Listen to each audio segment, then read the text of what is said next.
This is going about as well as Oregon State's athletic department has gone for the last couple of weeks. Yeah, now I can't hate because every single fucking week on this bullshit is a test of my patience. What And I don't bullshit are have you any talking about? patience for this. I don't want to say. I know I just started saying, I just started speaking on what's annoying me, but now I don't want to shed light on that for the listener. So I'm being a hypocrite already. Episode 137 is off to a flying start. It is off to a flying start. It's only taken us 30 minutes to start recording. 30 minutes in 2 days.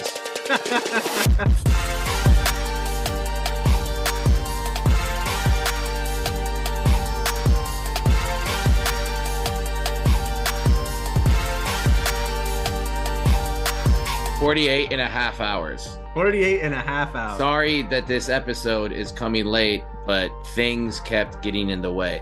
And by things, we don't really mean in the way. It was NBA play-in tournament last night for one of us. WNBA draft the night before for one of us. One of you. And, well, I guess all of us. But one of us was actually on the clock during the WNBA draft. Not like making picks or anything, just, working. Yeah, the much highly anticipated episode 137 of the Belligerent Beefs podcast is now here. Were you the reporter that asked Caitlin Clark to do the heart symbol to you? No, I have been a desperate man in many situations. I have been a desperate writer and desperate reporter in a lot of situations. I would never be in that situation. So no, I did not ask Caitlin Clark to do the heart symbol for me. I was covering the draft from Minneapolis and was in the media Zoom. It was like kind of a hybrid situation where it was like in-person press conference, but also Zoom press conference, which is most press conferences these days. That part's not weird. The second Caitlin came on, it was like I was in this Zoom with like 200 other people, and there's like at least 1,000 media members in person. Maybe not all in that room, but it was the most credentialed WNBA draft in history. And instantly it was like the Zoom door open, the old school like AOL, like one of your buddies signed on, it was like a door opening sound. It was like that, and that sound represented Caitlin Clark entering the chat. And I have never seen 100 Zoom hands go up simultaneously. And I wanted to ask the question, just from the Minnesota Lynx perspective, the team I cover, that and the team that Caitlin grew up cheering for. Caitlin said she's going to stop saying today. She got introduced in Indianapolis and said, I probably should stop saying I grew up a Lynx fan. No, never forget. But her hero was Maya Moore, and they're going to retire Maya Moore's jersey this year on our August 24th when the Fever play the Lynx in Minneapolis. And I wanted to ask what that meant to her, but I was buried. It was like, we have 15 minutes for Caitlin Clark. And then just every thirsty writer on the planet was like, I have a question. And like people, it was so funny. Like people on the Zoom were like, are the Zoom reporters just getting ignored? Is this some kind of conspiracy? And then there's also comments. It's like, can we please pin the Zoom to just the player at the podium and not whoever? And I was just like, dog, especially after the last 30 minutes of what we just went through, me making fun of someone for their Zoom capabilities seems kind of crazy. But trust me, on Monday night, I was in like the 99th percentile of Zoom savviness in this press conference with Caitlin Clark. So we're recording this on Wednesday, April 17th, Beaver fam. We're a little bit late. We wanted to get this show recorded before the transfer portal officially opened in football, and we're a little bit late, but better late than never. And we've still got thoughts. We've got thoughts to break off. We've got segments. We've got a lot of grievances to file and share. And I feel like my prediction for this episode is we're going to get into our feels a little bit. I feel like this will be a little bit more disjointed episode. One segment, I guess, should be the same, but is not the same title anymore. And everything else that's happening across. So we normally will break up our segments into like the gridiron, the hardwood, the diamond, the mat, the whatever. Everything's affecting everything right now. It's hard to talk about women's basketball without talking about football. And it's hard to talk about football without talking about the transfer portal and without talking about the draft and agents and people Local and boys. local boys, of course. I wish we were recording this from local boys. That, that would be the dream. Just local boys after it closes, we get to hang out in local boys and still get mac salad fed to us while we record. And we get more tired and tireder as we eat more and more mac salad until we die. Do you think that there are ghosts that haunt local boys once the lights go out? Probably. I would say Cobblestone Square in beautiful Corvallis, Oregon, aka the Paris of the Pacific Northwest, aka the Harvard of the Pac-12. The Pac-12 is still a conference. This bit will still live on for as long as the Pac-12 is still legally a conference. No, I will not retire that bit. Shut the fuck up. Cobblestone Square is for sure haunted. I don't know if it's just local boys specifically, but every time we've been to local boys recently, we've had to wait in line, and the line stretches into that hallway because local boys is the best Hawaiian food not in Hawaii. And we get to look through the window at the state of Impulse, which looks like a bar that's been closed for like 2 weeks rather than a decade at this point. Like, it looks like it just closed. And it was just like, so is the owner going to come back for those random office chairs that are just haphazardly laid out? Yeah, maybe. I get, if you were do we know the owner of Impulse or the former owner of Impulse? Are they in the Belligerent Bees stratosphere? They might be. But if that was you, a lot of your furniture is still there. And from what I can see through the window while in line at Local Boys, pretty intact. Yeah. It looks quite valuable, to be honest. Right. That's probably a lot of money held up in that furniture. I mean, the city of Corvallis officially just needs to hold like an Impulse garage sale. I know a lot of or open it for one last night. Invite call him Landforce, DJ Landforce. Yo, shout out Landforce. If I have no desire to go to like Impulse or places like Impulse ever again, but if it was exactly Impulse and Landforce was DJing, I'd fly or up for Dooley that. Or Chi Dooley or Dooley or Chi Dooley. Yeah, I agree. Only fight I've ever been in was when Chi Dooley was DJing. That can't be true. Well, I don't believe. Only fight you've ever been in? No, that was at Peacock, Top of the Cock. Yeah.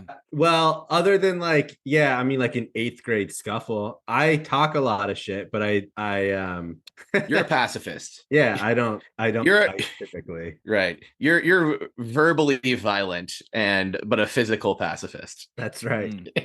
Get him. Which is actually wasn't even physical with him. JP was. Right. Hey. He just, but in a good way. JP backed me up. Yeah. And like then a good friend. Once I'd had enough, I just went and got our friends that were security and told them to kick that guy out. That's why I think JP got comfortable talking so much shit, because I feel like the first friends you made in Corvallis were all working security at various bars and shit. So like just an air of untouchability was very prevalent early on, and it did serve you well. It did. That's just a little life hack for the college age listeners. Yeah, it's true. It is true. Befriend the security guys and the police officers. Yes. Yeah. Absolutely. Yes. Bartenders, and you always befriend the bartender. And my mom taught me very early, you always say thank you to whoever's working the host stand on your way out of a restaurant. Yeah. Because you never know when you're going to be back, even if it's not in your city. You never know when you're going to be back, and you never know when they might recognize you. And that stuff comes around. So you always befriend the bartenders, always befriend security, say thank you to whoever's working, especially in college. They're working their ass off and probably don't have money, just like you don't. It's true. And they're having to deal with your bitch ass. They're having to deal with your bitch ass. And if it's in Corvallis, they're probably really mad about the transfer portal and realignment and all this shit too. So we all need, I will say that I'm going to get in my bag in this episode. I just know it already because I've got feelings. And also unrelated to Oregon State, but maybe very related to Oregon State. We are in maybe the first golden age of rap beef diss tracks in the mainstream since maybe the last 10 years. I'd say in between that time, JP and Super Secret Iskender made a diss track about me that I ended up never actually responding to. It's true. You didn't. Don't play 5 seconds of that, JP. Do not. I won't. I won't. I don't even know where it is. Yeah. But I do remember the text. We sent it to you at like 4 a.m, maybe like 5 a.m. And then you texted us bright and early for us, and maybe not for you as a working individual. Yeah. I love how, man, and that flipped too. And I think you even called out in the diss track that I was working then, and you were like, this job's a fucking joke. And then it didn't take very long for you to lap me in the jobs department when we were working professionals. Oh man. Yeah. I thought just working for free for the Portland Timbers was going to be a great investment, guys. Sorry. I'm not the first person who was wrong about the management of the Portland Timbers in 2011. All right. That reference letter from Merritt Paulson doesn't go a long way. Merritt doesn't remember me. He should though. I've got thoughts on Merritt too. We won't get to Merritt in this episode. There are way more, warranted people that we can aim our emotion and potential hate at. But Merritt is not one of them. But yeah, so I'm just in my feels. Drake is involved in this diss track renaissance that we're at in hip hop right now. And I don't know that I'm Team Drake or not. I don't really think I have a dog in the fight. I'm just kind of enjoying the show. But who's Drake? Who's Drake? Well, real quick, because I mean, we talk about this stuff on the show too. We're a pop culture podcast and a variety show of all things. But like, we are pop culture. So it's essentially Drake and Kendrick. But Drake and J. Cole made a song called "First Person Shooter" on Drake's last album that apparently Kendrick was supposed to be on and ended up not being on. And in that song, J. Cole refers to him, Drake, and Kendrick as the big three. But then later in the verse kind of elevates Drake and Cole to being the top. And then Cole compares himself to Muhammad Ali. Kendrick shot back at kind of both of them on the song Like That on Future's latest album. And then Cole came back with a diss track on Cole's latest album that he just released with a diss track at the end of the album.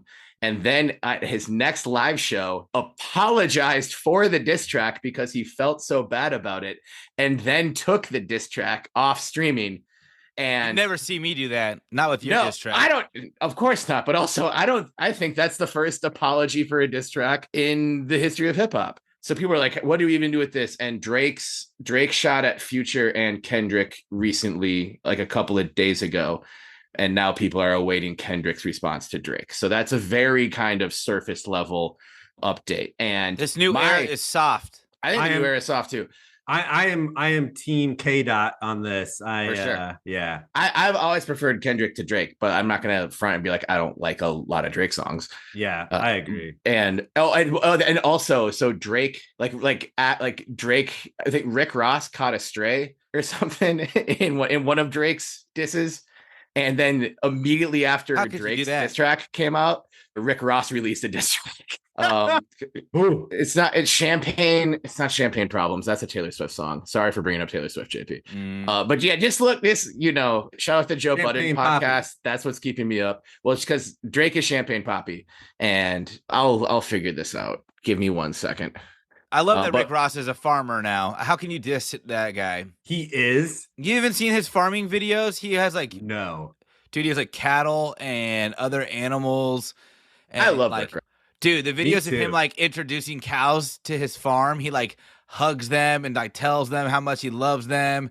And dude, I want to go hang out with Rick Ross. It's very Marshawn Lynch vibes. Like when you've seen Marshawn Lynch visit farms and visit Amish communities. The Amish, yes. Rick Ross and Marshawn Lynch. If Rick Ross and Marshawn Lynch did a podcast together, I think I just retire from this shit because there should be no other podcast like that. It would be that. Yeah, and it's not even worth competing at that point. No, it's not even a fair fight. No. Yeah, there is a video of Marshawn Lynch biking through Scotland, and not Edinburgh. It was it's just the Highlands of Scotland. Yeah, it is amazing. Rick Ross is most of the stuff's just on YouTube now too. So there's all kinds of layers, whatever. But Champagne Moments by Rick Ross is his shot at Drake's most recent diss track at him, at Future, at Kendrick is called Push Ups and is also mostly available on YouTube. And the reason I bring all this up is I think Oregon State is entering a needed diss track era. Either literally or figuratively, it is time to stop fucking playing so goddamn nice. Yep. Yeah. And get diss track level aggressive. And I would be down with Scott Barnes and President Murphy releasing a 10-track album that's just diss tracks at the 10 departing Pac-12 schools. Yeah, count me in. They were in that cute little video at the end of the football season. They've shown it a on-camera charisma or whatever. And even if those songs suck, it's just like, all right, well, our president at least got on the mic and did diss tracks about your schools. What the hell is your president doing? Being a hoity-toity, perfumed academic? Yeah, that's cool. Like, you can't lose at that point. And then a day later, drop a nut before anyone could even contemplate, like, oh my God, the athletic director and the president at Oregon State are just releasing diss tracks right now. What's happening? Before anyone can even figure out what happens, release another album. That's 10 new diss tracks about the same departing 10 schools. Yeah. Like, that's some future shit. Just sneak drop another album 24 hours later. That's murder. And I'll extrapolate on that a little bit, but hi, listener. Welcome to episode 137 of the Belligerent Beeves podcast. You are probably here with at least one cross to bear, with some feelings, with some thoughts. Pretty much the negativity has touched just about every team in the last week, at least definitely since the last episode. And we are here to get through these tough times together, to maybe make you laugh, maybe make you smile, maybe be a shoulder to cry on. We certainly could use a few shoulders to cry on as well, but we are happy to be here with you again. Again, apologies for the delay, but we're here, and we're feisty. Said, we're back. We are back. We are so back. We passionately entered our names into the "We Are So Fucking Back" portal. Mm-hmm. Yep. And that's a way cooler portal than the transfer portal. And now you get immediate eligibility as that's immediately. Immediately. Right away. So there's no one who entered the transfer portal has released a new podcast episode since entering the transfer portal. They have to wait for all this red tape to be, crossed and all this shit. In the We Are So Fucking Back portal, you just get to pop off. Yeah. And it's going great. It is going great. Yeah. It's definitely a more fun portal. Definitely a portal that gets you much less hate. And this portal has mushroom, edibles, beer. It's got a lot. It's so fun. Yeah. And you can we're pretty close too. We can see the transfer portal from just down the street, and they're poking their heads out and looking at us and being like, man, look how much fun that portal is. They do look sad. We have all the reasons to be sad about, but we're also having all the fun. And if that's not the fucking human condition in a nutshell, I don't know what is. Yeah. We also don't have to travel. We can just stay put. So we don't have to fear about latches coming off planes or anything like that. We're in 3 cities and 2 time zones right now, but completely comfortable. Simultaneously. Time doesn't even matter right now. I don't even know what time it is. What is time? I seriously don't know what time it is after how much we had to go through to get this episode started. Well, we went through it together. That's true. That is. I can't believe I was the only one. I would hate me right now if I were you.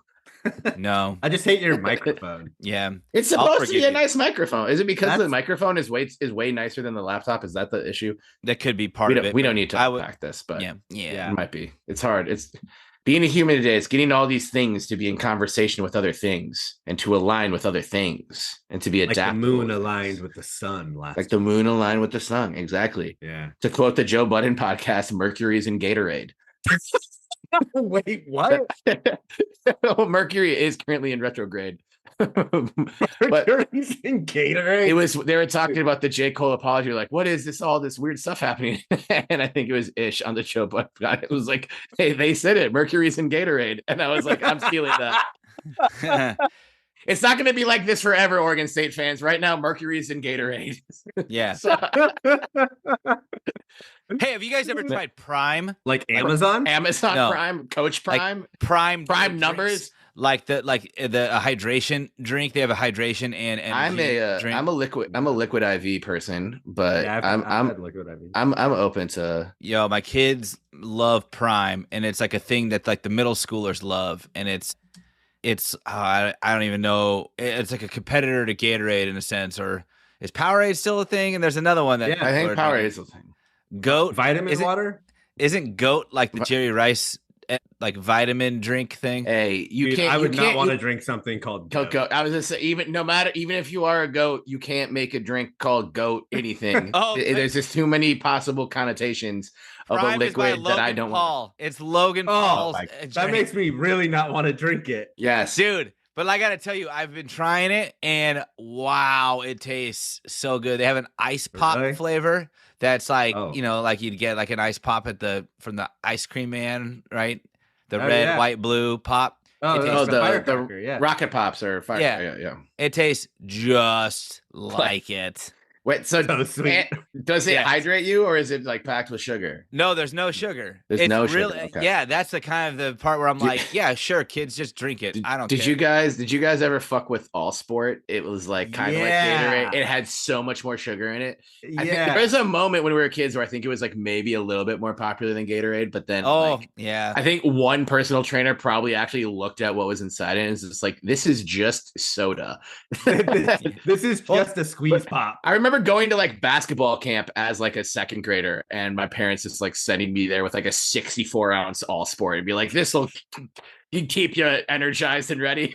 Yeah, I mean, all of those: Gatorade, Powerade, like Hawaiian All Punch. Sport. Oh, speak of that, I got something. Yeah, we'll talk about it in our newly named segment. Well, it's not newly named. It needs a new name. It's currently, we can just go into this segment because it's definitely not the Reagan Beer segment anymore. No, that's his name. Definitely not the Reagan Beer segment. Oh, I like that. Yeah. Definitely not the Reagan Beer segment. Yeah, that's the name. And not because of any other reason than it's just business and it's just the right decision for us. Yeah. Well, and it's you can't have a segment on the Belligerent Beast podcast named after a not Oregon State athlete. No, it's not. That's in our contract. Yeah. So while not Reagan Beer segment come up with a suitable replacement, nobody. It's definitely not the Reagan Beer segment, and it'll be something else one day. But that's gonna come when we think of it. Yeah, and I'm gonna not think of it at all, and I'm gonna keep it at the definitely not Reagan Beer segment, and it's just something that we came to a conclusion of after talking to our families and people close to us. And after careful consideration, we decided we settled on. We are so fucking back portal. Yeah.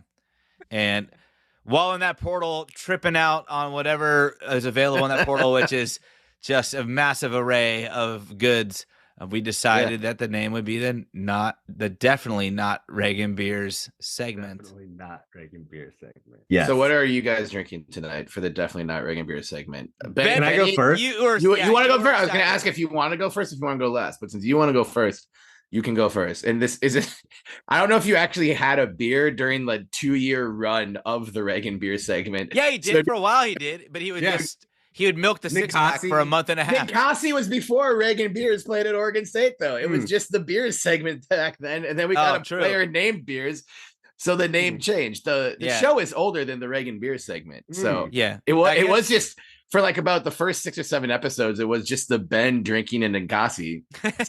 The same. I call you Ben. I feel dirty when I just call you Ben. I'm sorry. That's okay. That's all right. Benny. It is. Yeah. You would like to go first. You even before we started recording, you're like, I'm excited for the Vice tonight, and we were like, the Vice Network. is that still a thing? Is the Reagan Beer? Speaking of things do we don't know are still a thing? But you've got something in the cut, and you always have creative things with this. It's never you're the least predictable friend I have in these areas. It's because what excites you is very sincere and very organically you. And I also feel like I never know exactly where you're at spiritually in a good way. I mean that as a compliment.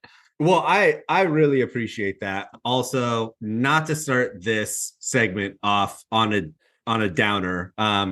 Oregon State was up 10-6 in baseball when we started the podcast.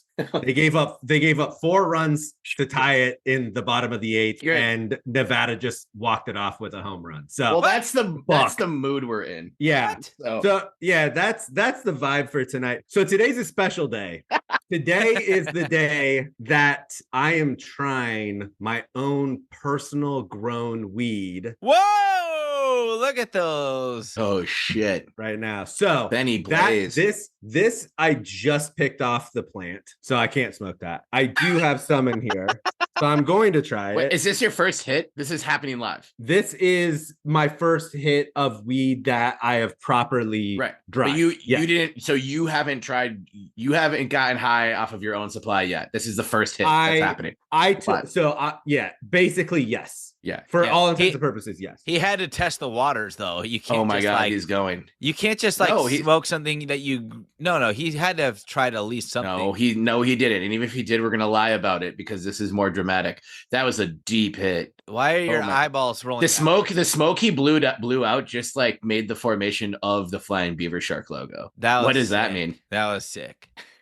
Okay. Wow. And I hope it's not too strong. Yeah, I was gonna say because I'm about to get real quiet. I am contact high through Zoom. So I feel like I have a tickle in the back of my throat. JP, please play 5 seconds of Roll Another Joint by Tom Petty. Let's roll another joint. Let's hit. It's not bad. It's not bad. Okay, look at you. It's not bad. It's not too shabby. Yeah. So I'm excited. It was a big day, and now I have some more work to do because there's a bunch more of these buds. Okay. Also, shout out to listener and fellow fraternity member Brandon Jassa. He gave me some pointers that love Brandon Jassa. That made this a little bit better. Yeah. Wow. Yeah. Look at that. I'm not sure how many guesses I would need if you said, "Hey, a listener and fellow fraternity member gave me some pointers about growing weed. I'm high. At Reed. You contact high. Growing weed at Reed, which I think they're growing weed at Reed pretty well. Shout out Reed College. Reed College. Officially a sister school of the Belligerent Peace podcast. I don't know how many guesses I would need to land on Brandon Jassa, but it probably wouldn't be many. So I'm happy that Brandon Jassa, shout out Brandon, shout out Block 15. Yeah. Is coming through in the clutch. Hell yeah. All right. Brandon's awesome. We need to move on. JP, what are you doing? So my family was in town this weekend. It was my little baby's first birthday on Friday last week. Happy birthday, Ruby. Yes, happy birthday, Ruby. And we had a big old party. It was fun on Saturday. On Friday night, was it Friday night? Maybe it was Thursday night. But we went back to Function PDX, their northeast outpost on Alberta. And they had now a new brewery in town. This time it was Spanish Marie Brewery, which is based in Miami, Florida. Oh, wow. Implications. Yes. And so I grabbed one of my to-go cans for this occasion. And this is the beer. They specialize, first, remember I have this, what is it? Belching Beaver. It's all about the beaver. It's all about the beaver pint glass. And so I feel that this is very poetic in a way. This brewery specializes in like smoothie sours that are just 5%. Oh, so it's just like, dude, this is up my alley. All kinds of smoothie sours, all different flavors. They have ones that are like supposed to be like a Skittles flavor. They have ones that are like, shout out Marshawn Lynch. Yeah, they've got all different types. It's the Marshawn Lynch episode. Yeah, they're not all sweet. Some of them have like, peanut butter and cocoa and everything else, but they're smoothie sour beers with a variety of flavors, and they're all 5% on the nose. This one that I am drinking, I'll at least explain it first. It is a sour conditioned with fruit punch soda, cherry ice cream, and pineapple. Again, 5% ABV. It's very good. Even on Untapped, its cumulative overall rating is a 4.38 out of 5, and that's with over 1,600 ratings. But this one's called amazing Miami Punch. Dude, could you send me the link? Punch. Those are all things that I really love. And by the way, that drink is the reddest drink I've ever seen. Yeah. I cannot see your hands through it at all. Yep. Yeah. Wow. I'll drop the link. I'll drop the link on Untapped, and then you can search for it later and try to order it. But yeah, it is bright red. It tastes exactly like fruit punch, which is incredible. Awesome. Yeah. I'm excited to try that. Miami might come up later in the show. Yeah. Hence why I selected it. I went a little bit of a different route with it being definitely not the Reagan beer segment, the first ever, definitely not the Reagan beer segment. I took definitely not a beer, and I'm drinking Maker's Mark on the rocks. And there are way fewer rocks in it because of how long it took us to get started. So maybe that's not the best omen in the world. You can't tell, but it's in a rocks glass that the future wifey gave me during our first anniversary that has State of Oregon on it and a star where, or no, heart where Corvallis is.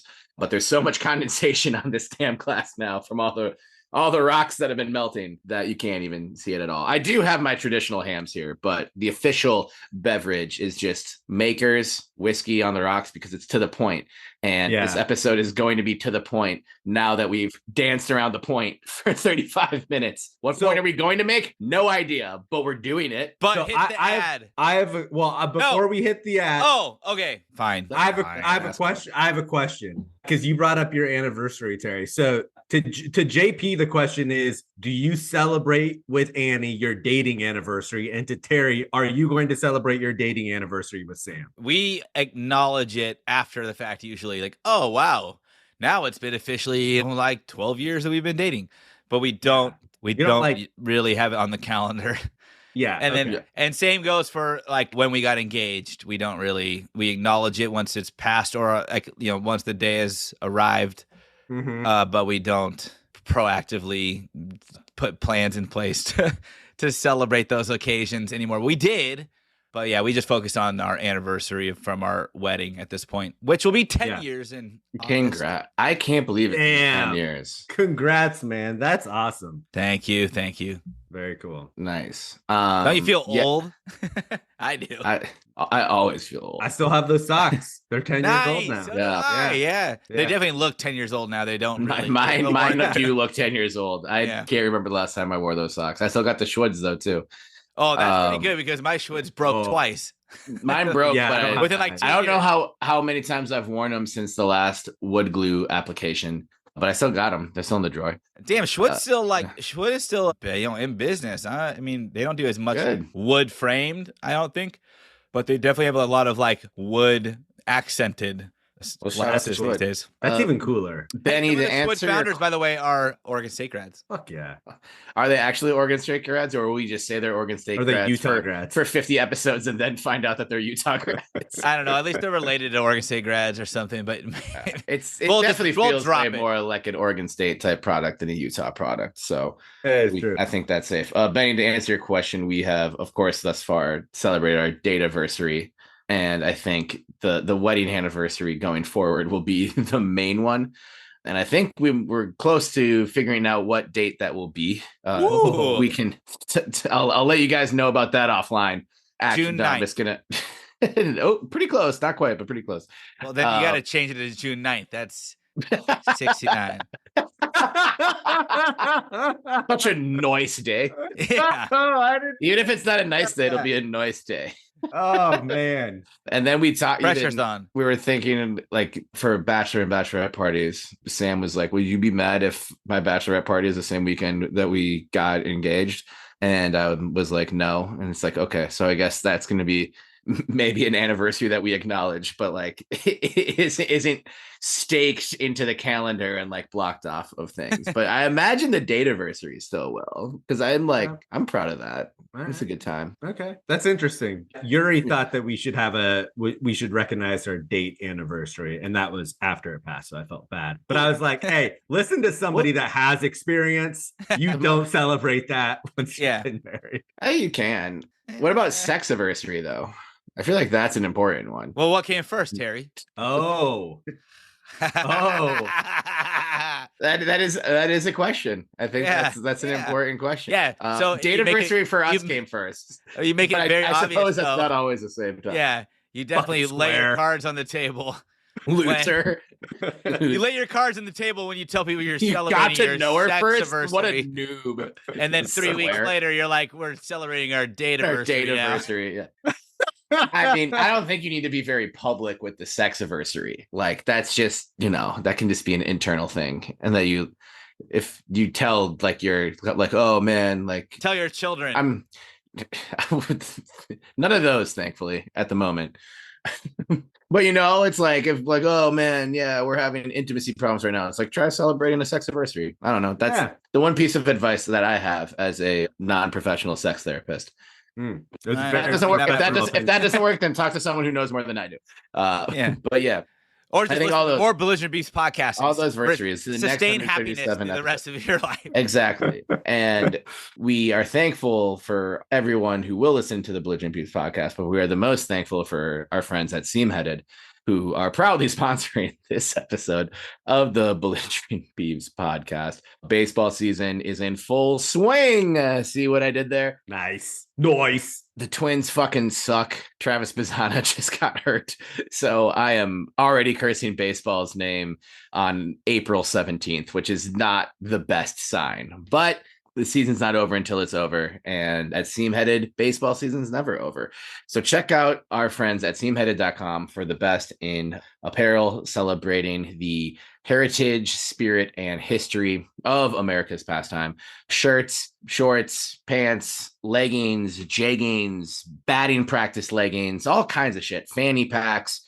Beer bats might be in the production line soon. We need to talk to our guy Pat about that. I want a seam-headed, hollowed out bat that I can pour a beer into that doesn't cost $37 at Target Field. That's what I want, Pat. So that I can drown my sorrows for this baseball season and do it with a baseball bat. And check out the Belligerent Beefs collection at Seamheaded, and be sure to use the code CHOP'EM at checkout for 31% off on any item of the aforementioned Belligerent Beefs collection. That promo code is once again CHOP'EM at checkout for 31% off, which is the nicest discount in the game. Shout out Seamheaded. In 30 seconds or less, JP, are you happy about the Giants right now? And Benny, are you happy about the Mariners right now? Because I haven't been paying enough attention. The Giants are a 500 team, but they're like 8-11, but they're still, I think, a 500 team. So no, I'm not very happy about it. But what makes matters worse, I think, is we had a game today, for example, and normally I would be super excited about this rare occasion, but we played at 12:10 p.m. Eastern against the Marlins, and I got a notification like as I was starting work, like the Giants game is about to begin, and I was like, what? What time is it? I don't know what time it is still, so I'm very confused. It was very weird, and I never even tuned in once. And then the Mini Bebe even asked later today. I told him how the Warriors lost last night, and he watched the first half with me before bed. And then he was like, "Well, did the Giants win today?" And I was like, "I have no idea." And I had it up on like a live activity on my phone, mounted right next to my work computer all day, and I can't even tell you what the score might have been. Like, can't even flip-flop the scores and get it wrong. I have no idea. And I looked up. They won. They won at 9 a.m. Pacific game. So, go Giants. They should play at 9 a.m. Pacific time every day, even when they're at home. Yes. Maybe Conforto's just still on East Coast time. Is Conforto still crushing it? I know this is longer than 30 seconds, but not as much as he was the first, 8 games, but right. I think he's still swinging a pretty hot bat. Benny, 30 seconds on the Mariners. Yeah, if you would have asked me 3 days ago, I would have said really pissed off. I think they were dead last in every single offensive category, but they swept the Reds these last 3 days, and they looked really good. Their offense looks a lot better. So I am excited. And the rest of the AL West has fucking sucked at the beginning of the year, too. Texas is leading the division with a 10-9 record, I think. Shout out Bruce Bochy. Is he the manager of Texas now? Mm-hmm. Yeah, he's the one who helped. He won the World Series with them. Yeah, after they were in second to last place in all of Major League Baseball the year before that.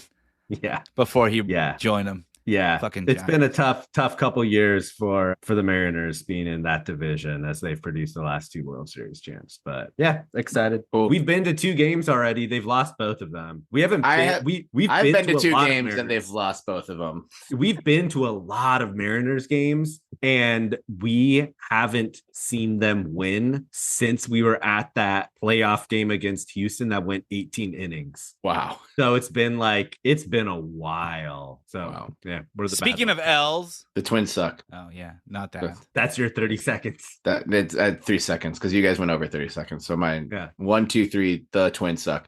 Nice. Thanks for keeping pace. Thanks for saving us, Terry. Speaking of L's, JP. Speaking of L's, is that? Or did you have any more on that, or were you just trying to kick it to the Twins? No, I was kicking it to the transfer portal and the gridiron. All right. Is that what we would like to start with? I know that's what I have in the notes. You would like with Scotty B. All right. I think, even though we've been going for a while, I think we should read this on the show, because I think that provides some context, because I think people have read this in full. It's made the rounds on social media, and people have been reacting to it. And honestly, I have, there's nuance to this. Like, I have highs and lows, positives and negatives from what Scott Barnes said. Is it cool if we just we can even interject and like laugh at the funny parts, cry at the sad parts, or whatever? But if I run through this real quick, do you think that would be? Why don't you just read the thing in full without interruption, so our listeners know what we're talking about? Okay. All right. So the headline of OSUBeavers.com right now is: a message to Beaver Nation. Dear Beaver Nation, the landscape of intercollegiate athletics has seen momentous change and disruption in the last year. While every athletic department in the country has been effective, Oregon State has been disproportionately impacted by conference realignment. Since August, our university and athletic department leadership have worked in constant collaboration, leaning into our guiding principles to find the best path forward for our student athletes, athletic department, and university. In the short term, scheduling alliances are necessary to provide a solution for competition in the 2024-25 athletic year. We anticipate lower revenues than we have earned from the Pac-12 conference, and university leadership work together to build a strategy around funding from public and philanthropic sources. We have reached a settlement agreement with the 10 departing Pac-12 schools, secured money from the college football playoff, and will announce a football media rights agreement soon. I am proud of this leadership, who put our student athletes first and fought in the courts through tough negotiations and at the legislature. This university never gave up on our students and have put us in a stronger position than many thought possible. Thanks to these efforts, we will continue to fund our programs at the P5 level. Most importantly, I want to thank each of you who spoke up and used your voice via emails to legislators, dialogue with university leaders. This is where I can't not interrupt. Thoughtful messages on social media and attendance at events. That serious. The voice of Beaver Nation is as strong as ever, and your support has contributed to the success to date of our financial strategy. The work is not done, and my hope is that you will continue to actively advocate for and support OSU student athletes. Given all that has occurred since August, it is hard to predict what the landscape of collegiate athletics will look like in the future. After my 30 plus years of working in this industry, the only thing that seems sure is that more change is coming. While speculation and questions loom, we will continue to monitor the landscape and actively engage at every level. Our focus remains on finding the best path forward and seizing the right opportunity at the right time for Oregon State. Realignment, in addition to NIL and the transfer portal, have created a dramatically different landscape within collegiate athletics.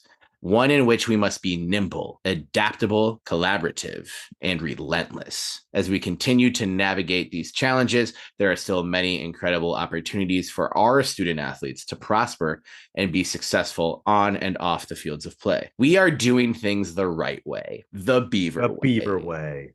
While the industry is in flux, our competitive success, academic achievements, and commitments in holistic development signal our strength and demonstrate that in Corvallis, the student athlete experience is among the best in the nation. And I'm going to read these bullets very fast. The football program finished number 19 in the final CFP rankings. Blah, blah, blah, blah. Tony the Tiger Sun Bowl, led by first-year head coach. People know all this stuff. Okay, but wrestling, Kaylee Mitchell and Grace Featherston. I just wanted to talk about the athletes we didn't talk about enough. But yes, bullet point. Amazing. We did a lot of good shit on the field this year. There is no doubt in my mind that you are such a significant part of the equation.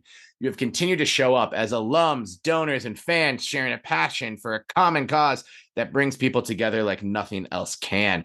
Oregon State Athletics unites proud alumni and current students, Beaver fans from all occupations and backgrounds from every corner of the state and beyond its borders over one common thread: a loyal, unwavering commitment to Oregon State. I remain optimistic about our future and committed to breaking down every door and inserting ourselves in every conversation, be it specific to Oregon State or the entire intercollegiate landscape. Oregon State has always punched above its weight class, and we will continue to do just that. I hear you. and know that it feels like since August we have been on the receiving end of multiple gut punches. When that happens, you are faced with two options: exit the ring or throw counter punches. Hear this, Beaver Nation. The gloves are on, and we will not stray from our mission. We will rise together, shoulder to shoulder, supporting our student athletes and coaches while never backing down. You cannot spell chop 'em without hope, motherfuckers. Just kidding. He didn't say that part, but he said everything else. Go Beavs. No, it's there. It's in white text.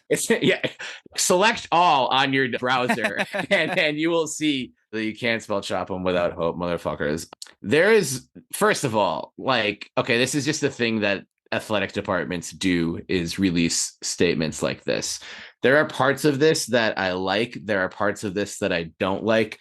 Overall, my initial reaction is, what a great statement that could have just been made on August 4th, 2023, which I think he did. I don't think the athletic department was quiet during that time in early August. When they were careful with their words. They were careful, whatever. Yeah. And I get why he's saying this now, because of the exodus of the women's basketball team, first and foremost, which, in women's basketball circles, like, a lot of people are like, what the fuck is happening? Like, why? Yeah. Like, it has a ton of attention. No like vitriol aimed at like any one player, but like, that's not a thing that's being secluded in just the Oregon State circle. Like, people who cover women's basketball are hitting me up being like, why is this happening? Like, how do you feel? Like, what's the reaction to this? And then also, like JP and I talked about last week, your poster boy for loyalty, who also threw some blame to the university, kind of tried to make the poster boy for loyalty. Damian Martinez enters the transfer portal.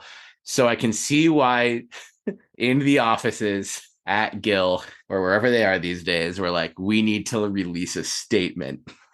And in parts of this statement, I'm like, okay. And I like that he released the bullet points of like how Oregon State has been successful across the board, which they have, because they made a great video of this sort of before football season about, us and Texas being the two schools that had, finished top 10 in football, elite eights in both men's and women's basketball, college world series in both baseball and softball, like that kind of shit. And then like Jade's gold medals and stuff on top of that. Like, that was a great video. And this was kind of like, here's what's happened since then. But yeah, I think I cringe when I hear sports organizations say doing things the right way, and then to follow that up with the Beaver way. Because one, what has that ever meant? Not just Oregon State wise, but when, like, I think we follow every sport. So we've probably heard 4 to 6 teams we love in a time of like trials and tribulations be like, we're going to get through this the right way. And that just kind of reads to me like, okay, like, sure, you don't have a fucking plan. Yeah. Because you know what? Nobility points. Yeah. But you know what it is? Do you ever hear a program that is on the ups, or any sort of organization that's on the ups that says, we're doing this the wrong way? Like, do you know why? Because they don't have to put out statements, and they are doing it the wrong way. Yeah. And we should be doing it the wrong way, because doing it the wrong way, I think all that's implying saying we're doing it the right way is that we're not cheating doing this. We're doing this through hard work. Oregon State should absolutely be doing this the wrong way. They should be trying to find any loophole and any way to strong arm any conference or school to give us more than what we're getting. Yeah, we've played nice long enough. Like, I just think at this point, at this stage, it's clear that playing by the rules is not a level playing field, because no one else is doing that. And I get the gloves off, and I get that, but like, no, he said the gloves are on, and that's the point I have here. I want you to say the gloves are off. Yeah. Barnes. Well, also, I feel like some of this might be an editor going through and be like, yo, Scott didn't just like put on like the 8 Mile soundtrack and like open up a notepad and start writing this down. And but if he wrote, went in the office the next day, was like this. They're probably like, yeah, that sounds a little violent. So let's scale it back and put the gloves back on and make this a more friendly fight. Same with you exit the ring or throw counter punches. I don't know. I think it's, or you fight the fuck back, right? Like, yeah. And I wouldn't. Yep. Oh, if they said fight the fuck back on OSUBeavers.com, I would donate money today. I'd move to Corvallis. Yeah, well, missed opportunity. This is going to be a long episode, and Benny, I'll go to you, but I think we need to let this be a long episode because I agree. There's just so much to unpack off of not just this statement by Scott Barnes, which is not necessarily to give him credit or whatever, but just to like be transparent. Like this just is the type of thing an athletic director says and puts out there in moments like this. But I think the hard thing is other athletic directors aren't going through moments like this. No. And this just real quick before I get into my thoughts, like this is an unprecedented moment for Oregon State. And Washington State too. There's not another fan base professionally or collegiate wise that has had more blows and more reason to just feel bad than what we've dealt with in since August. So I would argue since June 2022. Yeah. Initial that's when it started, but I feel like we were so optimistic. But this isn't just, oh man, this is really bad. Like this is as bad as it's ever gotten for anyone. My thoughts on the statement by Scott Barnes is that is a really, really long way of saying that we're going to be announcing a media rights deal and that we're going to be operating at a Power 5 level financially. I don't have a problem with him putting. He had already said both those things. That's not new information. I think that he gave a little bit of context around how we're going to operate at a Power 5 level to re-emphasize it, and it has been a while since the media rights deal has been talked about. But you're right. I mean, I guess you're right. Like that has been said. There isn't anything in here that hasn't been said before. But I don't have a problem with it. But it's more fluff. It's fluff. There's nothing new in here. I appreciate the communications and the attempt to connect with fans and alums and donors and try to calm the waters in a way. But what he's saying here is essentially we have nothing to share, but don't give up faith. And I think that like most Beaver fans will fall in line with that and be fine and trust that And I think that it's unfair to pin our circumstance currently on Barnes and Murphy. 100. And I get that this circumstance maybe was created because of ex-leadership that helped push the conference and everyone leaving the conference to the brink. So I'm not saying we don't share the blame for the downfall of the pack. At least the snowball. We rolled the first snowflake down the road, down the hill, and now it's the size of Mount Everest. But the entire context of this statement, one feels like they're like it's time to say something. We're in a tumultuous time. So what are we gonna say? Well, what can we say? Like we can't show our cards. We're not gonna be like, and here's what we're gonna do. We're gonna sue ESPN. Like we're gonna sue Fox.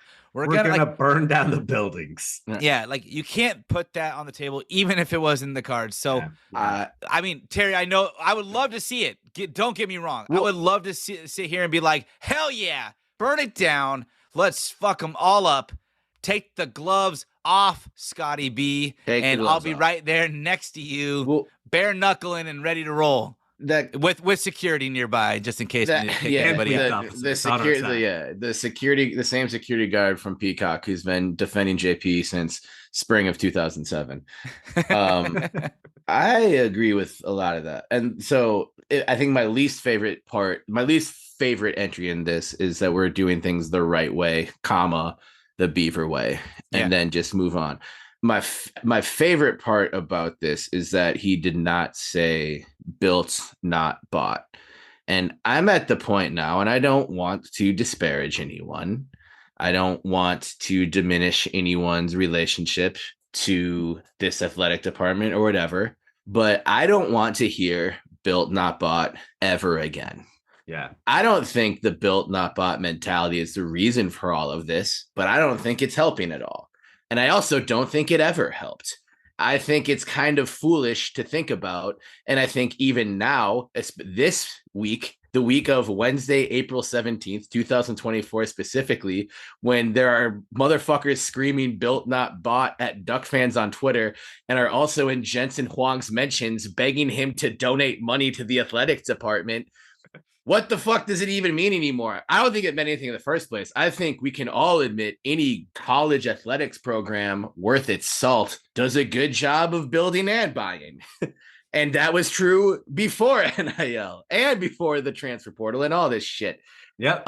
Built, not bought, man. Like, I'm not saying it's bad to be proud, to value substance over style.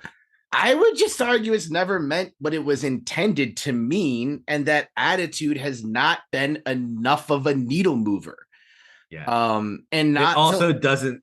I mean, it also doesn't change the landscape of college. It doesn't change the landscape, and you it's like have to have money. No 18-year-old I think ever was just like, oh, building instead of whatever. And I'm getting too inside baseball on like one tagline that I don't know if has ever been a university sanctioned thing, but I've seen them use it. I saw Dame use it multiple times this year, and I think that's as good of a reason as any to retire it forever. To get on my Game of Thrones shit, and I spent a lot of time thinking about this over the week. I'm not gonna lie, you guys. I was like, what are the best metaphors? But it's, an early Game of Thrones.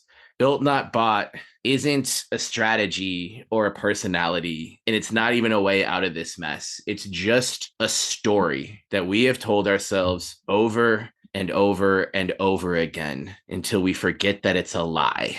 And I bring up Game of Thrones because Littlefinger said that shit to Varys, and I know the end game in Game of Thrones wasn't great for either of those characters. But that's when Varys says, "What or viewers out the lie? Then chaos, a giant chaotic pit we all fall into."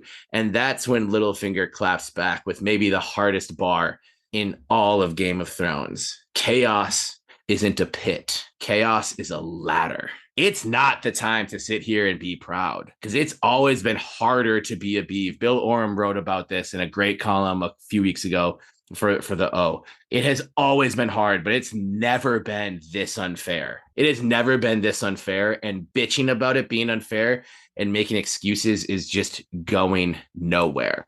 Like, being subtle and even being competently professional isn't doing shit. There's nothing to lose because they've taken everything. Yeah. Like, I have a rule to not engage with idiots on Twitter, and I broke that rule by responding to a Duck fan who was quote tweeting a friend of ours with some dumbass thoughts. And essentially the point was just like, you can't be mad at Beavs for exhibiting their schadenfreude, because schadenfreude is the only thing they haven't taken away yet. It's time to wake up every morning and choose violence. Fuck the gloves being on, Scott. We said it, but take the gloves off and bare knuckle this shit. The great Kurtwood Smith said this as read on That 70s Show. If you're not mad enough to bare knuckle box, then you're not mad. Why don't we see more mad? They took everything. We should be mad as hell. Yeah. 100%. I want crazy shit. Like, yeah, should Barnes come out and say we're suing ESPN? Here's how. No, but like, back to the diss track album. Release a diss track album, Scott Barnes. We made a huge deal about winning this lawsuit and all the money we've had. Why the fuck has there not been a video of Scott Barnes jumping off a diving board into a pool of money where all the money is in giant bags with dollar signs on them that says Oregon's money, like he's Scrooge fucking McDuck? And obviously he can't be Scrooge McDuck because fuck the Ducks. So the video is like introducing Scrooge McBeeve, bitch. Yeah. Nice. That's the level of shade that needs to be thrown. What's the worst that could happen? Are they going to take away your Pac-2 conference standing? Well, I had to interject because I have to also say, and I think it's worth recognizing that these are their professions. And while I am in 100% agreement with the pitch you are pitching right now, I can't ever fathom a non-Beav in a leadership role within athletics for Oregon State University ever risking the perception of them as a professional for the sake of of their employer. Creative problems need creative solutions. I agree. But I also I think though there's something bigger at play. And I thought about this the other day, and it is set in really heavily with me because it took a second to acknowledge and then accept And it's not so much that whatever we do, fighting back dirty against the rules, the Beaver way, all of that. And I'm not trying to sound like I have given up, but what I'm seeing this generation of student athlete, they are following in the footsteps of the past generation of student athlete. And in a way that I correlated in my head the other day, and I was like, damn, this sucks, because it's likely true. There was an era of college athletics where flash and apparel and uniform combinations and all of the organification of college athletics had carried more substance and meaning to 18-year-olds, 19-year-olds, 20-year-olds than anything else. Winning, camaraderie, fit, playing time. Oregon I'm not placing blame on them, but I'm just reflecting historically. Oregon created a new era of college athletics where everything but your team and winning mattered equally, if not more, for the student athlete. And what we're seeing right now, and fighting that was impossible, because if you did nothing, you were dead in the water. If you did something to match them, you look like a fool. So you look like a fool, and you didn't have the financial backing that they did. So you weren't going to be able to do it as good. Exactly. It was a lose-lose situation for everybody else, but they set the stage for that to happen. There's a new table setter, and we know they are. It's the media, it's ESPN, it's Fox, and the new organification of college athletics isn't the flash, the glam of what you wear on your uniforms. It is the lure of this fake idea that conference affiliation is the end-all be-all of a successful and fruitful college athletic experience. And I don't know if there's any fighting that, because we'll get to it in a second, but it is clear that the student athlete has, for the most part, if I'm generalizing, bit the bait that the media wanted them to, and they now believe that conference affiliation matters maybe more than anybody. And I don't think, no matter what Oregon State tries to do to fight to sustain any level of relevancy, to sustain what is rightfully ours and earned revenue or revenue share, if the athlete doesn't want to participate because we don't have the flashy uniforms that is now just the flashy conference, it won't matter. And I'm not saying it's forever, 100%. But it is this period and it is this era. And just like those who didn't give in to trying to have 10,000 uniform combinations, you will survive it. But what the next challenge looks like, I don't know. And how wounded you'll be by then, I don't know. But there's no coming out successful against a challenging landscape that was set for you by design and by people who have resources that you don't have. I agree. And I think, I don't know if this has outwardly been said. I think everyone would agree, and it's probably pretty obvious, but Oregon State is dealing with two massive shifts in college football right now. And everyone says that college football is changing. It's never going to be the same. That's right. It's all of not athletics. Just because, all of athletics. It's not. So you have the two things are you have the realignment, which is led by Fox and ESPN, but you also have NIL, and not just NIL, because paying players has always been something I've advocated for. I know you guys are in the same boat, that these players shouldn't just be told to go on the field and risk your body and not get any money. But the NCAA rolled it out without any guardrails. So essentially those documentaries that I know you guys have watched about the bagmen down in the SEC going and exchanging money from donors to these athletes, that's just legal now. That is what we're dealing with. We're dealing with a legalized version of exactly that. And so, JP, you said like it seems unlikely or impossible that Oregon State defeats this, and we are fighting two giant uphill battles. Either one, if they would have happened, would have dramatically affected Oregon State. But Oregon State is essentially having their back to the wall, fighting off two giant beasts And I don't know how you fit how conference realignment's going to work itself out. I don't think, I mean, I guess I had fooled myself into thinking like, oh, it's just this 2-year hiatus, and then we're going to be able to have our pick of the conference. But like, I don't think that's going to happen because Oregon State's not attractive enough right now as it is to land in the Big 12. It's certainly not the Big 10 or the SEC. So after 2 years of playing a makeshift football schedule and having our basketball teams play in the West Coast Conference, we're going to have we're going to look more appealing. Like, that's not the case. And in my opinion, the only way that you solve this problem is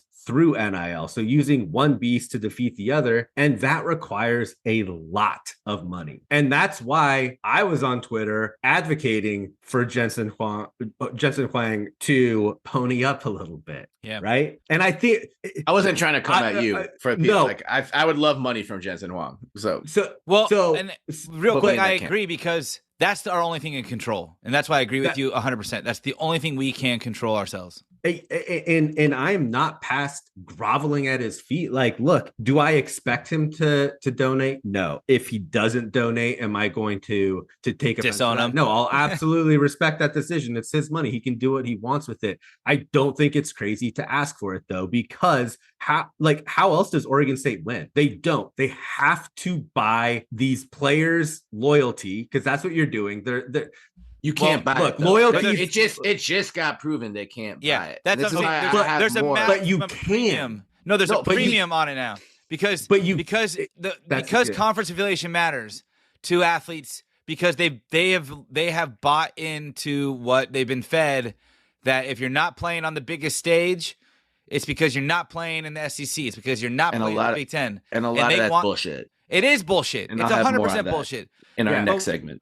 But what I'm saying is like now you're fighting that battle with money. And look, even the worst professional franchise can lure somebody sometime who doesn't have any other fit, that needs the money. They can get them. They can overpay. And every sport you see that professionally. And right now, college athletics is essentially professional sports. You could do that. But we would have a 3 to 4x premium on players if we were trying to sustain the same level of players that if they were weighing the money against their exposure in air quotes versus also still receiving NIL money. That's a very, very tough battle. And I don't know if without a mega donor, I don't think it's feasible, honestly, because that's it. Yeah. Because look, nothing against Damn Nation.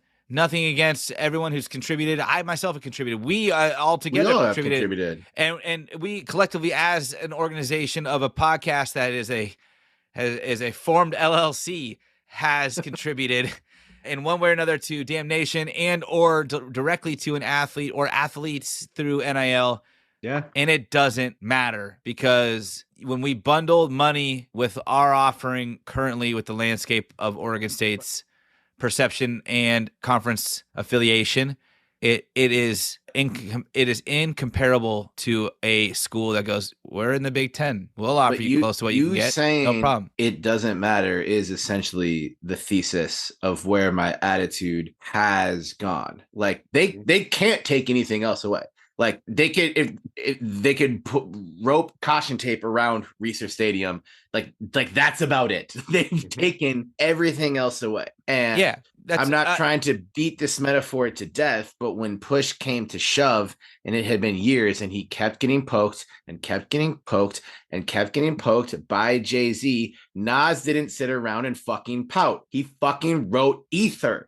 It is time to unleash Ether. It is not time to sit around and be like, oh, let's make sure we still have a professional relationship and respect 3 years from now, whenever this might come out. Sure. Yeah. It is time to burn the boats and not look back. Yes. Yeah. Like and no alliances are worth saving right now. I don't want built, not bought anymore. I want deals with devils. There is not a person alive that I wouldn't call to try and get some help from, to stay in this game, to get dirty, to get grimy, to get violent, because it's going to take a different kind of fighting than any fan is used to seeing to break through this whenever that happens. I don't think it ever will happen, actually, but it's just going to be I think I hate using like war as like metaphor for shit and glamorizing war and whatever, but like this is what it is now.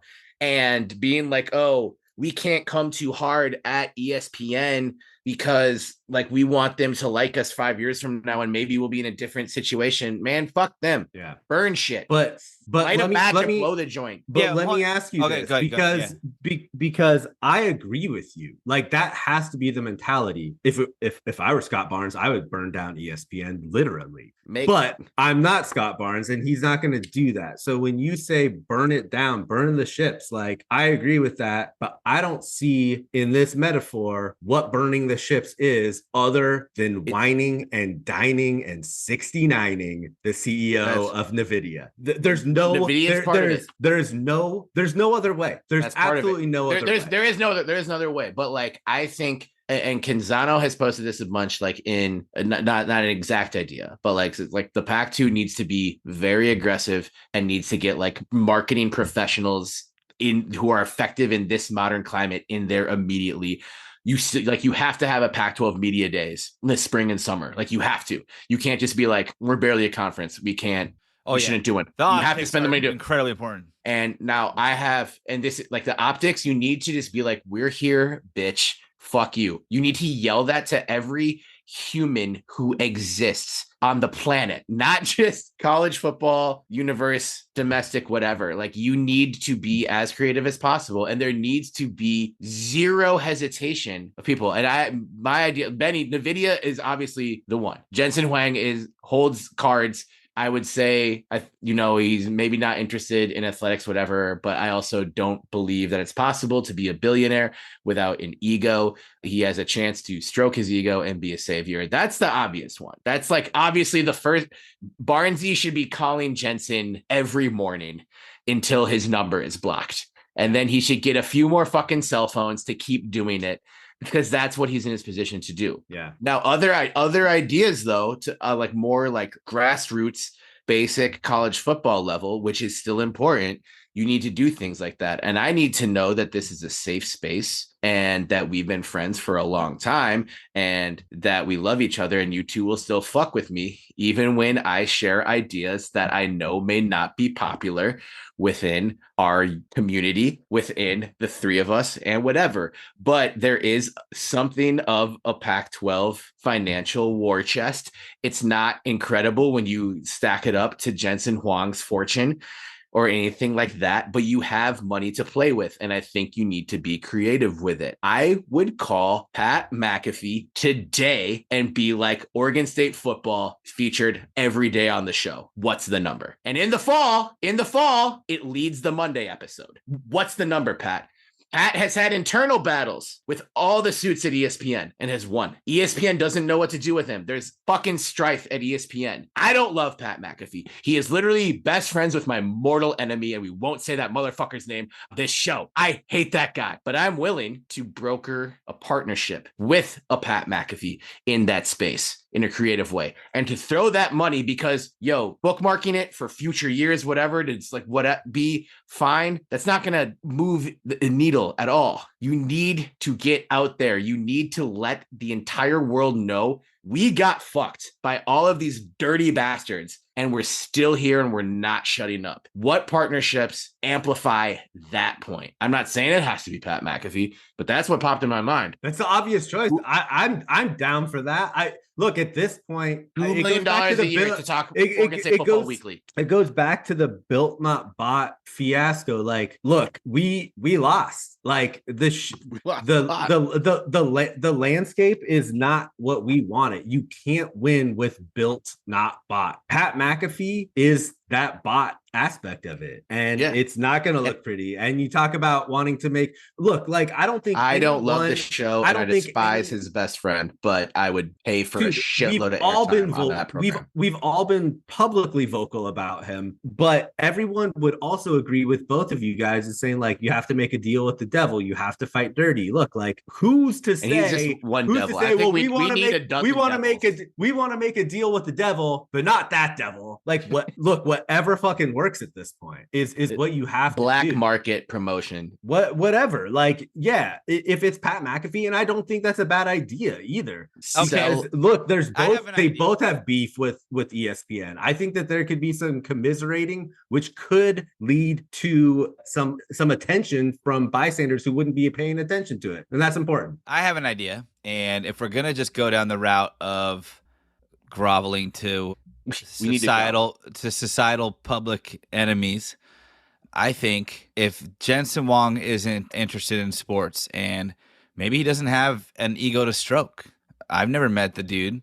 Seems like most billionaires, like you said, get there because of their ego and their drive for success and to make a name for themselves. But also, he's a fairly new, in the grand scheme of things, billionaire, like a very, very, very new Billionaires Club entrant. And but he's pretty old for being getting new back. But yeah, NVIDIA's been a company for a long time, and it has done fairly well. It's just been the AI, takeover is where they have excelled. And I mean, that doesn't mean it clearly means it's not going to stop anytime soon. Yeah. But I have a thought, and maybe this could be a fun one for Beaver Nation. And I don't know how we all feel about it. We can all have our feelings, but what if we went after a different billionaire, and one who liked to just spend money for shits and giggles, one who liked the meme aspect of what their money can do? And what if we just groveled to Elon Musk and just said, "Hey, Elon, do we what know about he still it?" has money though? Oh yeah, he's got plenty of money. According to Forbes, he's the second richest person in the world as of 2024, with a net worth of $195 billion. And what if we just said... I think Jensen surpasses him in 5. But yeah, maybe. But what if we still went after him now? Okay, Forbes fucking magazine. And just said, "Hey, dude, you got $1 billion to put on a university that's on the ropes, and you can talk about stroking an ego, and your $1 billion could lead to the rebound and eventual long-term success." Does he have any management control, though? Because he effectively ruined Twitter. Well, no, I don't know. No. We don't give him any athletic director role or anything along those lines. Like, is Elon is he in the living room talking to recruits? Because then I'm out. I can see him being like, "Yeah, I don't know. I just decided to give Oregon State $1 billion to help save the athletic program. It's hilarious. Now it's X Stadium," and yeah, I'll take it.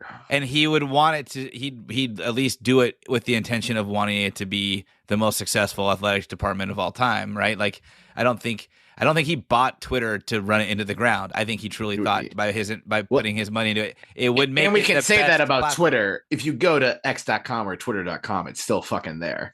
Yeah, and I don't think Oregon State's not going to exist at all in a few years. But like I said, there's not a devil out there I wouldn't strike a deal with right now. So I love this creative thinking. Yeah, you gotta be creative, and maybe Jensen Huang's not the guy, and I don't hold it against him if he's not. I wish I had even a fraction of his money. It would be nice.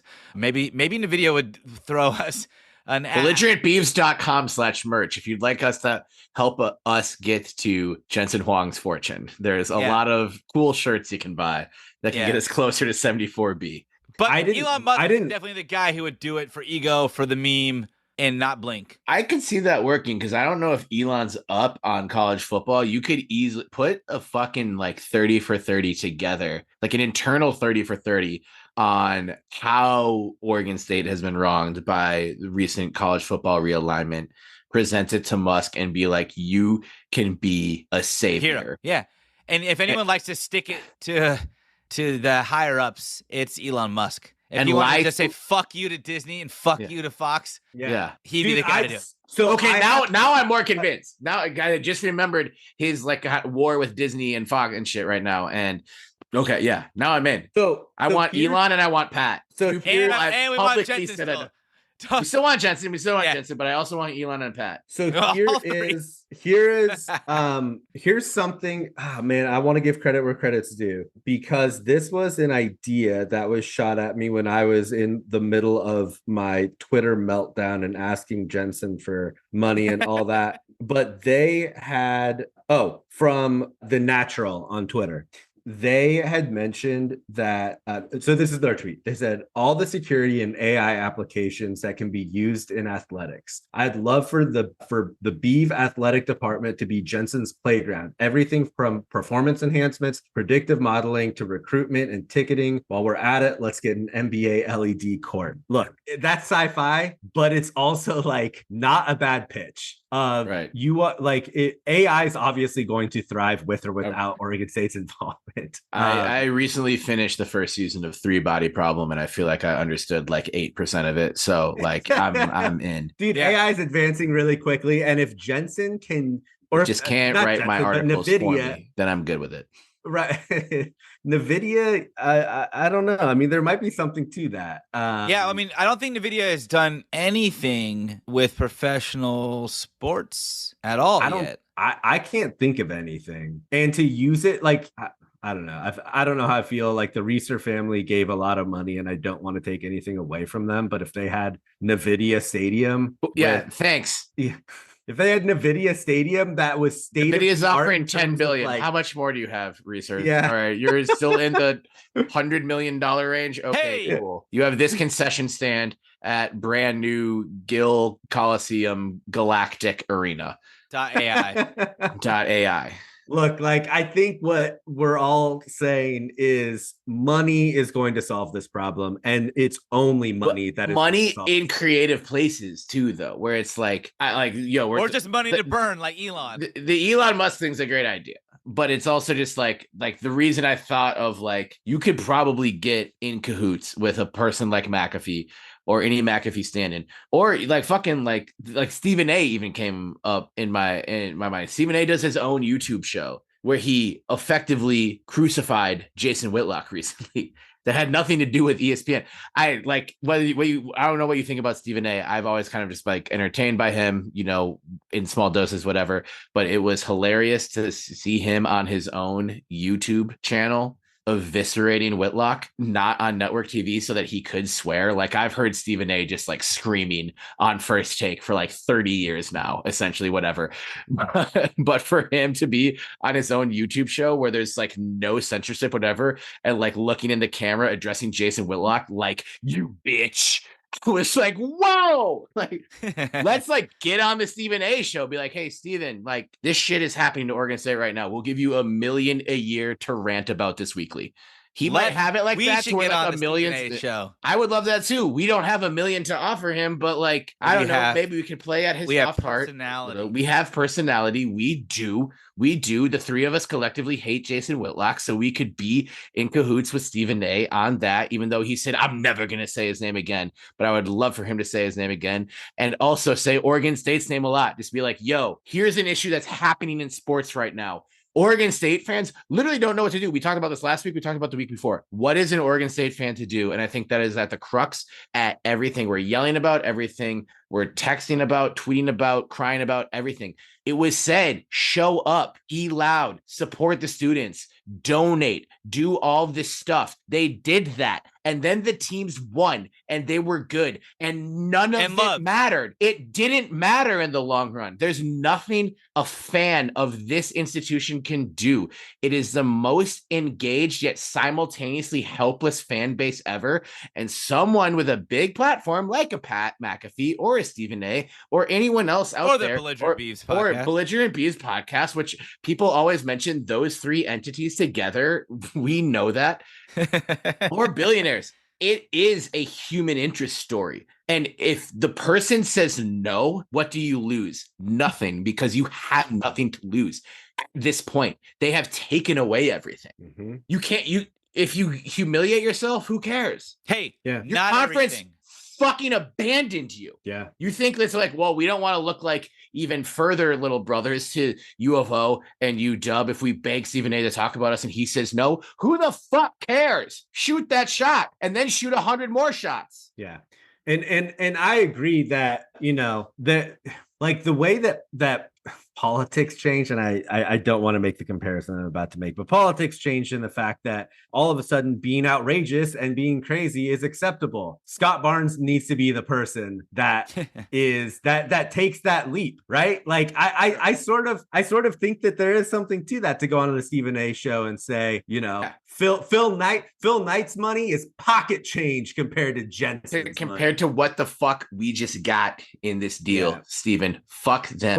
But I you know, fuck, I don't know. The point is that if something major does not happen, you gotta get your hands dirty. I'm really, yeah, exactly. And this isn't a fight that we can put off either, because these next 2 years are it. It is make or break. It is either being a relevant program or being the likes of a Wyoming or being the likes of a New Mexico. I want it. That's what it is. To be clear, I want this to be a top-down type thing where it's like, I want the president and the athletic director to be as aggressive as possible. Whatever the Oregon State version of when Ice Cube dropped No Vaseline, JP, please play 5 seconds of No Vaseline by Ice Cube. With no Vaseline, just a match and a little bit of gasoline.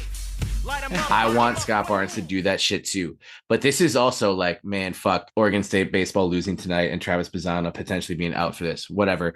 Let's rewind to a time when Travis Bazzana was not out. When you're beating Oregon 10-0 in baseball and it's the 6th inning and you have someone pulling up to third on a hit to the outfield, it's sending every fucking runner home in that situation. It's next year in football. I hope we're in this position, especially against a team like Purdue in the Big Ten. I think we're going to talk more about the football team. And I know it's going to be a long episode. Sorry, but keep chucking it deep. Be up 35-0 in the fourth quarter and throw a bomb to the end zone, and then say fuck you at the 50-yard line handshake. Oh yeah. There's literally no reason not to behave in that manner across sports anymore. Not only have they taken everything away, it's been proven that even if we transcend the reality to be the most successful or among the most successful in this new reality, that it won't matter anyway because everyone fucking leaves. Yeah, fuck your rules. The same way, the reason Jonathan Smith left for a shit job at Michigan State, the same way the entire 2/3 of the women's basketball team are leaving, even though they had a fucking boardwalk stroll to next year's Final Four. They can't take anything else away. Be a fucking dick about this, Oregon State, for once in your fucking life. Be mad about everything that has been taken away from you because you don't deserve to be in this situation. The belligerent Beaver way. Us to act like it, the belligerent way. Yeah. We need to be as belligerent as possible. And we didn't start the show with that name in mind. We had no idea this was going to fucking happen. We're like, hey, what a good time to be excited about Oregon State, don't you think, guys? And then we got hit with these fucking missiles. But here's the thing. Like, the passion is real and it is warranted because, man, I've tried to talk to people that like don't understand sports and they don't get it. But like, it's not just about the football team or the basketball team or the baseball team or even like all the other wonderful teams that have come through Oregon State and are at Oregon State. And it's not even just about the fan base that we have, but it's like this like way of life. And it's this thing that's like so important to so many people and are it's such a big part of so many people's lives that's why this feels the way that it does. And that's why it's so unbelievably frustrating that everyone is ignoring our pleas for help. It's not just about sports. It's not just about the fact that our football team is going to be playing on the WB or the CW or whatever that channel is. Everyone and not on in ESPN. The country gets the CW. Yeah. I don't. You had a rap lyric, Benny, about the WB back in the day. Yeah, WB. You did. It was a good rap lyric. It was a great rap lyric.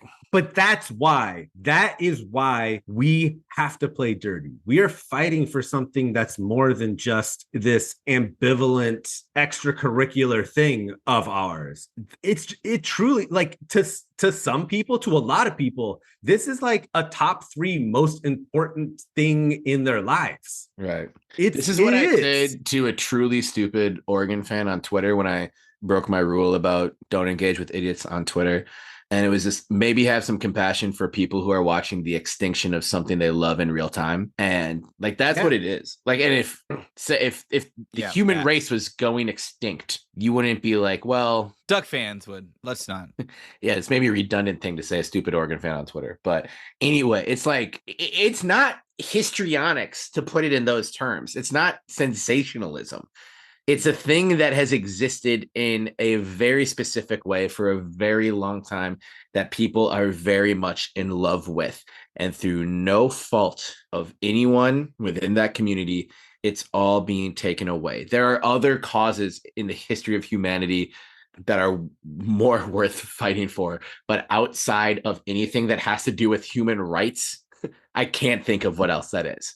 Like, this is big, it matters, and fuck people who don't understand. And if you compare this even to like a professional team moving, or when they talked about, oh God, like, you know, removing teams from Major League Baseball, right? Like, that would have sucked. That was my team too. Yeah, I know. And so like that would have absolutely sucked. But the impact, there would have been some impact on tourism, or, you know, the vicinity near the stadiums that maybe didn't get as much foot traffic or game day traffic, etc. But all of that's still really fool's gold anyways, right? Like, for the most part, if you build near a stadium, you're successful during the season. It's a desert during the off season. That's just the nature of the seasonality of sports. But removing a professional team from a city, whether by relocation or contraction, like, would have hurt, but that would have been what hurt the most. But the problem with destroying an athletic department for a university, a public university, one that is funded by taxpayers, it's like cyclical destruction. Yes. Yeah, there are so many factors and dominoes that would fall thereafter. One, every single alumni would slowly see a decrease in the value of their diploma. Two, the local businesses and anyone that lives in the local economy would see a drop in their livability, or ability to make a livelihood, businesses' ability to stay afloat, and the university itself would see an impact. Because yes, I know the argument that having a good sports team doesn't directly correlate to an increase in attendance and applicants and everything else. It doesn't hurt. And I think, though, when an athletic department is shrunk down to the least viable product, and you will see the ramification when it comes to the people who apply to go to that school. I mean, there's a reason why other small schools up and down the West Coast have small athletic programs and have small attendance numbers and small applicant numbers. And they're not correlated that if you can increase one, it'll help the other. But it sure as hell will hurt Oregon State if athletics is not a draw for a prospective student who wants to go to a great school that also has a fun athletic program fan experience. So it's a whirlwind. It is going to have ramifications far beyond just, well, no, you don't have a really good basketball team, you got to play in the WCC. Like, that is not even close to what could end up being the true consequence of it all if we don't act. Yeah. Well, couldn't have said it better. My dream is for one day to be on the show and be like, JP, please play 5 seconds of Scott Barnes' diss track at former Big Ten Commissioner Kevin Warren. That's my dream, but I will settle for some shit in between. Oh, did you just rap? I think I did. I did not need to. Not yet. It's too early. It's too early. It's just after midnight Central Time, so it's too early for that. I need another Makers on the Rocks before I start spitting. Yeah, or a Four Loko. Oh, I'm ready to keep going though. Not on this topic specifically, or the no. We'll have plenty of time to cover this summer when there's nothing else. And there's more insight to what's going on. Yeah, this is not over. It's not over. It's never over. But I've said everything I need to say. And I think just to the listener and other Beaver fans, like, at this point, it's laughable, the things that are happening to our university that we love, to us as devoted fans. It is almost comical. When at first it felt disheartening, patronizing, insulting. Now it's comical in a way, because you're just like, really? And I really do feel and continue to hope that the Beaver fam, all of Beaver Nation, can lean on each other to support this school, and the players that are here for the school. That doesn't matter if they're here for a year or if they say they're here for the long haul and then transfer, whatever. Support the name on the front then. It's that simple. It wasn't until recently that the name on the back became as meaningful to a broader fan base as the name on the front. And that is all because of exposure and availability, and social media has made us feel closer, more connected to the student athlete. But if you think back, there was a time where you just idolized a player because they were a player for Oregon State, not because of the person or player that they were beyond that and what it meant to be on the program. You thought they were the greatest because they were on the program. So I think it's just okay to reset our expectations, go back to the basics, and let yourself free from supporting the name on the back. You can have a favorite. You can have someone that you're excited to watch, but they're not the end all be all of what makes these programs. That it isn't. That it is the school. It is our mascot. It is our brand.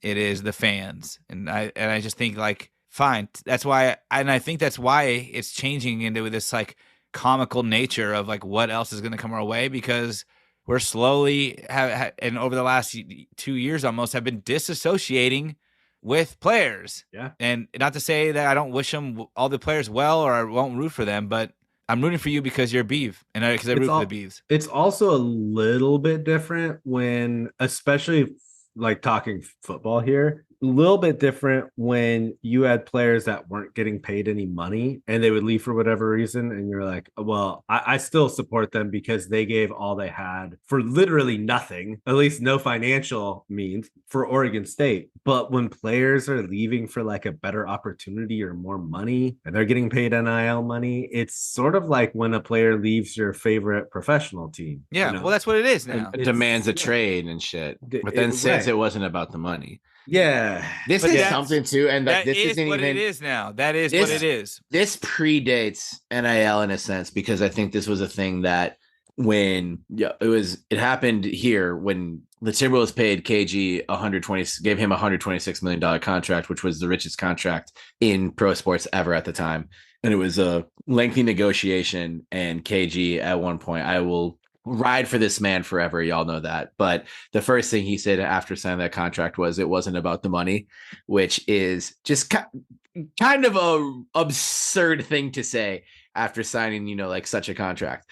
And what's funny is Alex Rodriguez, who is now trying to own the Timberwolves, but apparently doesn't have enough money to do it, despite being the man who broke Kevin Garnett's contract when he signed a $252 million contract that actually doubled it with the Texas Rangers in the early 2000s. And it was he was supposed to go to the Red Sox before that. You might remember like that whole, debacle, A-Rod to the Red Sox. It was a thing on SportsCenter daily. And that was when SportsCenter was good and was on your TV all the time, like all before day, school, all after night, school and shit. Till 2 a.m. on the weekend. A-Rod was going to the Red Sox. And then the Rangers doubled KG's contract. And we were told then it's not about the money. Even if it's not about the bag, you need to say something other than it's not about the bag.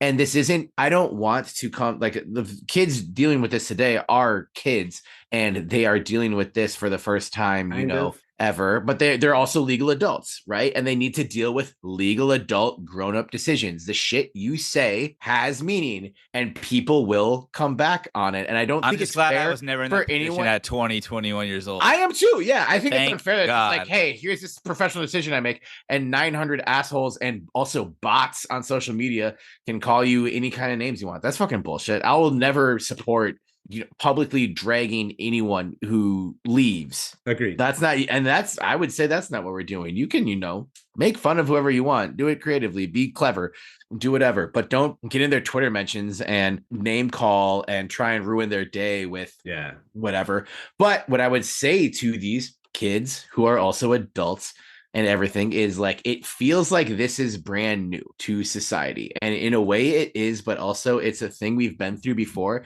There is zero patience for the infographic farewell. It's not about the money. I love you, but bye. There is no patience for that. I don't think there was any patience for that on the first day the transfer portal was a thing. Yeah. And why are these announcements why do they even exist? No one used to do them when they would enter the transfer portal, or would they not even the portal. You would just now you have an announcement journalism. Yeah. Found out through the paper, through a story being written.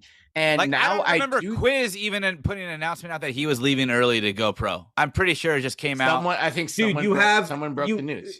That's why I don't care about anyone who breaks news any days today. Like, it's fucking, who gives a shit? You have insanely detailed infographics about official visits at this point. Like, it's ridiculous. It is ridiculous. I feel like hypocrite here because I don't know the best way that like I want to be informed about it. I don't want it to happen. I just don't want to be informed. I don't even care. I don't want it to happen. I don't even care. I just go ahead. If you don't want to be a Beav because you think there's a better opportunity, then fine. Go rip do the Band-Aid off. Go do it. Go away. It is a rip the Band-Aid off kind of thing, and like, it's just you're some of this feels like a participation trophy era generation of just like, can I get a little bit of attention on my way out because I want to let everybody know. 100% pandering. But also what it's done too is it absolutely like the transfer portal and everything, like it should be a case by case basis. Like no departure should feel the same because no one's leaving on the exact same terms. You know, there's the player who was highly touted and didn't work. This isn't even just an Oregon State thing, but the player who was highly touted and didn't work out who leaves. There's the player who has graduated and has played a shitload of games, whatever, and leaves. And there's like we could call it the Toledo rule if we want to, but even then it's like, but like that was a thing even before the transfer portal. Yeah, it's always been like that.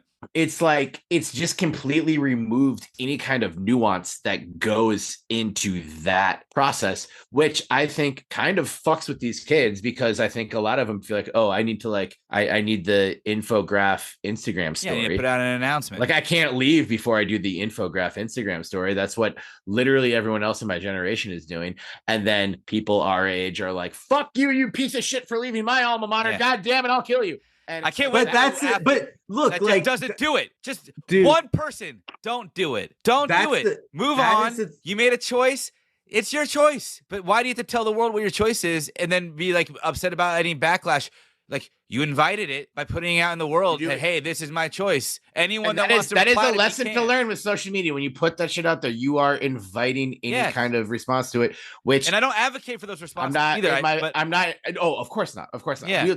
But we're even trying to thread a pretty thin needle here by being like, we hate seeing what's happening to Oregon State women's basketball right now. And we hate seeing Dame in the transfer portal, but it's like jumping on Twitter or Instagram and being like, fuck you directly to the athlete. Like that's not even any kind of, that's not bringing our spirits any kind of peace at all or whatever. Right. Like let them live. You go live. That's what I feel like is just like, you can hate it. You can be upset about it. You can be bummed about it. You can be mad. You can be sad, whatever. You should, but like, let them live. Let yourself live. Because if you can't let them live with their decision, then like you'll never live with it. I mean, honestly, I feel like there's so many people who are still torn up about these decisions, and it sucks to open up a notebook and write heartbreak poems that you'll talk about with your therapist 15 years from now. Like I'm currently doing about Stephon Marbury, like a fucking grown up. Right. But here's like R&B tracks with those words. Exactly. Pursue a new career. Here's, I think, where a lot of Beaver fans stand. It's where I stand for sure is like, I'm sure you guys too, where you being an Oregon State fan, I forget which one of you guys said this, is hard. It always has been hard. We both have it. Yeah. I think all three of us.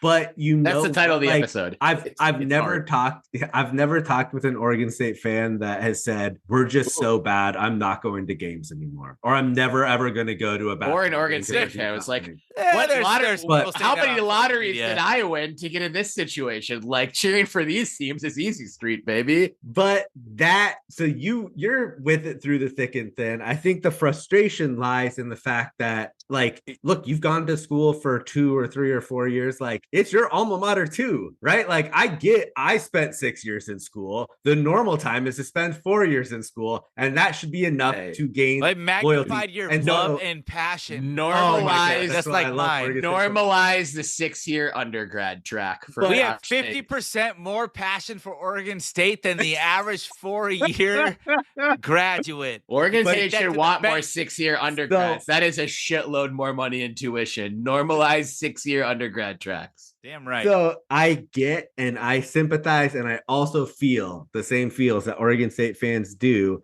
when players transfer, because we haven't had it easy either. If it was about what's best for us, we would all look at Tuscaloosa for football and for Chapel Hill or Raleigh-Durham for basketball, right? Like, we're not doing what's best for us because we're doing what we're loyal to. So it is difficult to see these players leave. And I get the frustration, but here's the other part of that to the people that are frustrated is there has been a system created that hasn't been there before. These players don't really know how to handle it. And also, like in Dame's case, look, like Dame had schools knocking on his door offering him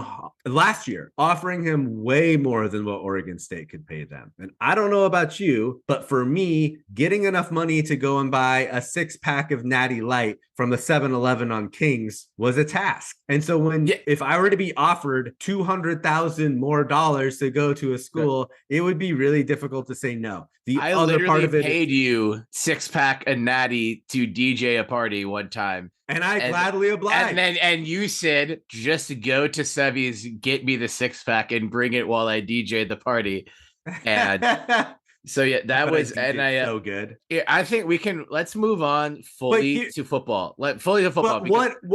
So one last keep going back. Yeah. The other part of this is that you have these little weasels or little snakes getting into this. There's been a door that has been opened for these wannabe cosplaying NFL agents. And that's what they are. These guys are guys that can't be actual NFL or NBA agents like they want to be. So they befriend these kids who are susceptible and are vulnerable because there have been no guardrails put in the system to aligning with some people who probably don't have their best interest in mind. Right. And it doesn't help when those same individuals are trolling Oregon State fans on Twitter. Right. But like, if you're looking for the actual villain in all of this, there's too many. There are, yes, you're spreading that amongst people, but like the athletes should be really last on that list. It should be ESPN and Fox. It should be the NCAA for sitting on their fucking thumbs and not coming up with NIL rules. And it should be these snakes in the grass, these agents. Like how that has become okay and just normalized and not completely an infraction to the NCAA, not like it matters because the NCAA is a joke.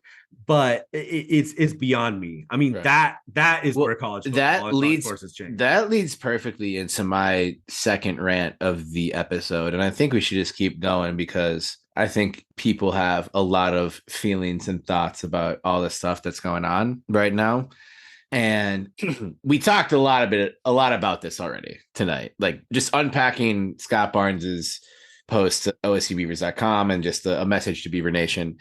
Obviously, we talked a lot about just the unfair playing field that got tilted even more in the wrong direction.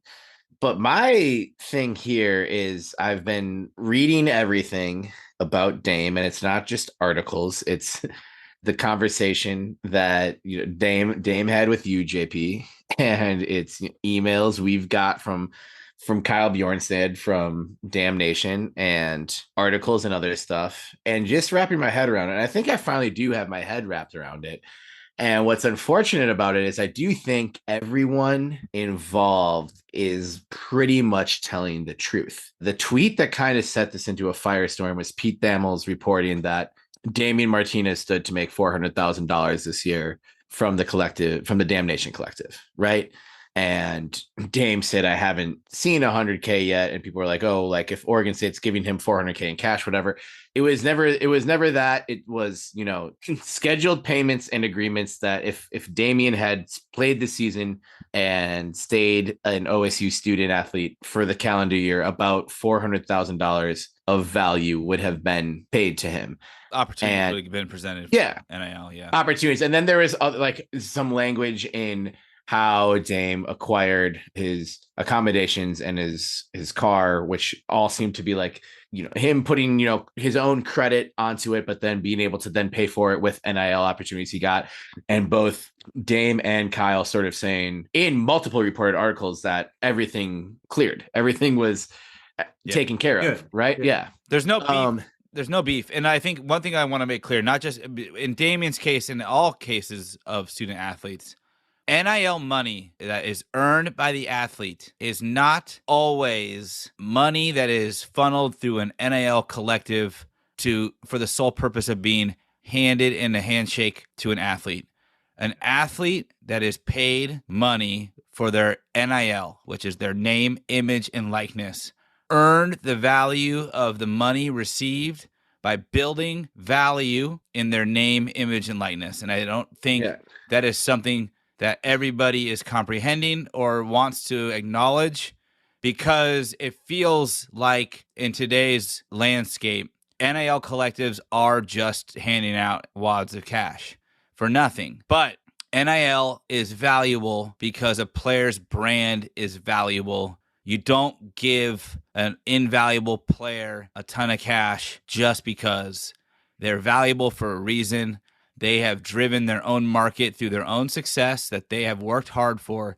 So money earned, no matter how it was earned, is deservedly theirs to do with what they please. And I just feel like that needs to be cleared up, because this isn't just us donating to Damn Nation handshaking money to Damian walking away. That was money that Damian earned in the eyes of NIL partners and the collective, and they had money to give because people donated or businesses contributed to get a return of using the NIL, the player's NIL brand to help their business. So he and anyone else can do with the money whatever they please, whether it was earned through NIL or through a fucking summer job. I don't care. Value is value. And look, if your hours have value and you're working an hourly job versus a brand that you create has value and your social media post is worth something, you dictate that as an individual, not what a collective or what fans donate. That doesn't drive what your value is. So whatever. He has he had a car that he got, he had a house that he rented, money that was paid for or used to pay for it was from NIL earnings. It was earnings that the athlete and specifically Damian earned because his NIL was valuable. Period. And all that is fine with me. I have two major issues with the way the Dame saga has played out. And it's not necessarily with anything Dame has said. It's with putting all of the things together. I believe Dame delivered on everything he was supposed to for Damn Nation. And I also believe Dame when he says it's not about the bag. I believe that from him. I do too. And I believe Damn Nation delivered on what they said they delivered on. I believe Dame when he says he wants to show that he's the number one running back in this upcoming class. And he didn't think he could show that at OSU. I think that is fair. Yeah. That's the crux of my main issue with this. I believe him when he says that, but that was not his belief months ago, a year ago. But that was 2 years before the announcement of the schedule. But I think blaming the schedule is a red fucking herring. Well, it might not be his idea. It's not his idea. It's not his idea. And like I said, I believe Dame that he believes that. Here's what I'm saying. If you think Damian Martinez can't show he's the number one running back in the 2025 running back class, you're a fucking idiot. And if you are someone, Sean O'Gorman, who told Damian Martinez that he can't show that he's the number one running back in the 2025 NFL draft running back class at OSU, you're a fucking liar. Yeah. The data does not empirically support players moving to bigger programs, getting drafted higher. And we're at a weird spot for running backs in the draft right now. You can look back to last year's draft and okay, Terry, Bijan Robinson went top 10 from Texas. Jahmyr Gibbs went top 15 from Alabama. Well, okay. Yeah, I'll give you that. Bijan was the type of can't miss running back prospect from high school, from sophomore in high school. Bijan was huge in NFL draft circles. The Jahmyr Gibbs thing, when the Lions did that, and Jahmyr Gibbs is a good player, the Lions are a fun team. People were like, what the fuck are the Lions doing? That type of draft move is the exception, not the rule. And I'm not trying to say that the NFL's way of going through shit is finite or it's perfect or they don't make mistakes or whatever. Here is what I am telling you right now as someone who has written about the NFL draft for years, who has paid attention to the NFL draft for decades. Every single member of every single NFL personnel office right now knows who the fuck Damian Martinez is. They have a dossier on Damian Martinez thicker than War and Peace. They've watched him play. They've talked to his coaches. They've watched the All 22 film. This notion that the schedule or what TV channels the games are on that matters, that's fan shit. Every fucking year when the draft comes around, it's like, where did this guy come from? And we're like, oh yeah, no one knew who this guy from like Toledo or Marshall or wherever was from. Delaware or anything. Fucking NFL scouts knew that 2 years ago that this guy was coming up, but they don't tweet, they don't Instagram, they don't TikTok. Every single NFL team has about 95 fucking dudes who don't sleep and they just watch all 22. And if you're new here, that's the film that shows every single player on the field of every single play. The media rights deal as a thing. Oh, Damian, you should transfer because your game against Boise State will be on the CW. Yeah, are we this ignorant that in 2024, we're still believing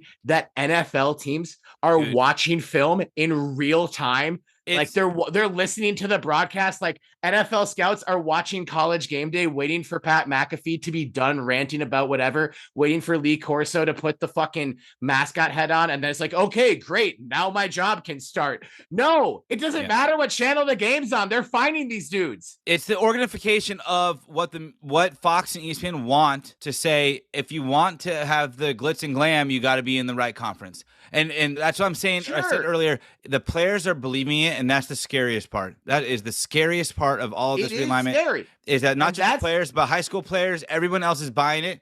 But I want to just interject because I'm in 100% agreement with what you're saying. But I think it's also worth to clarify, not just speaking to Damian here, but like all college athletes and high school athletes that are expecting to play collegiately. If somebody tells you that what you're doing at the highest level already isn't enough and that you have to change something arbitrary like going to a team that has more exposure or plays quote unquote in a better conference or plays better opponents to support what you're saying, Terry, they don't believe in you, period. If somebody tells you that, they don't believe in you. That is your indication to tell them to fuck off. That's where I think Dame is getting really bad advice, because I think if you look at other drafts, and I'm thinking of because I think the most truthful thing we can take from all of this is he wants to go as high in the draft as possible. Yeah. And I think someone convinced him that he can go higher if he goes somewhere other than OSU. And I'll even speak to the naysayers from this right now. You're like, yeah, if Dame went to Alabama and rushed for 2,000 yards this year, yes, I understand. That's better than anything he could do at Oregon State. But how realistic is that at this point in the transfer season to transfer to a high level program that's just happens to not have their first round or their first string running back situation figured out? Let's look at a more regular ass draft, which is not this past draft where 2 running backs went top 15. No one went in the first round the year before that. The top running back was Breece Hall. Breece Hall is about to be as rich as any running back can be. This will probably be the last year that he's drafted behind your guys' boy on the Niners, Christian McCaffrey, in fantasy drafts. Where did Breece Hall go to school? Iowa State. I think it's fair to say Iowa State is not necessarily a blue blood football program / NFL draft factory. He also plays for the Jets. So he plays for the Jets, sure, but no,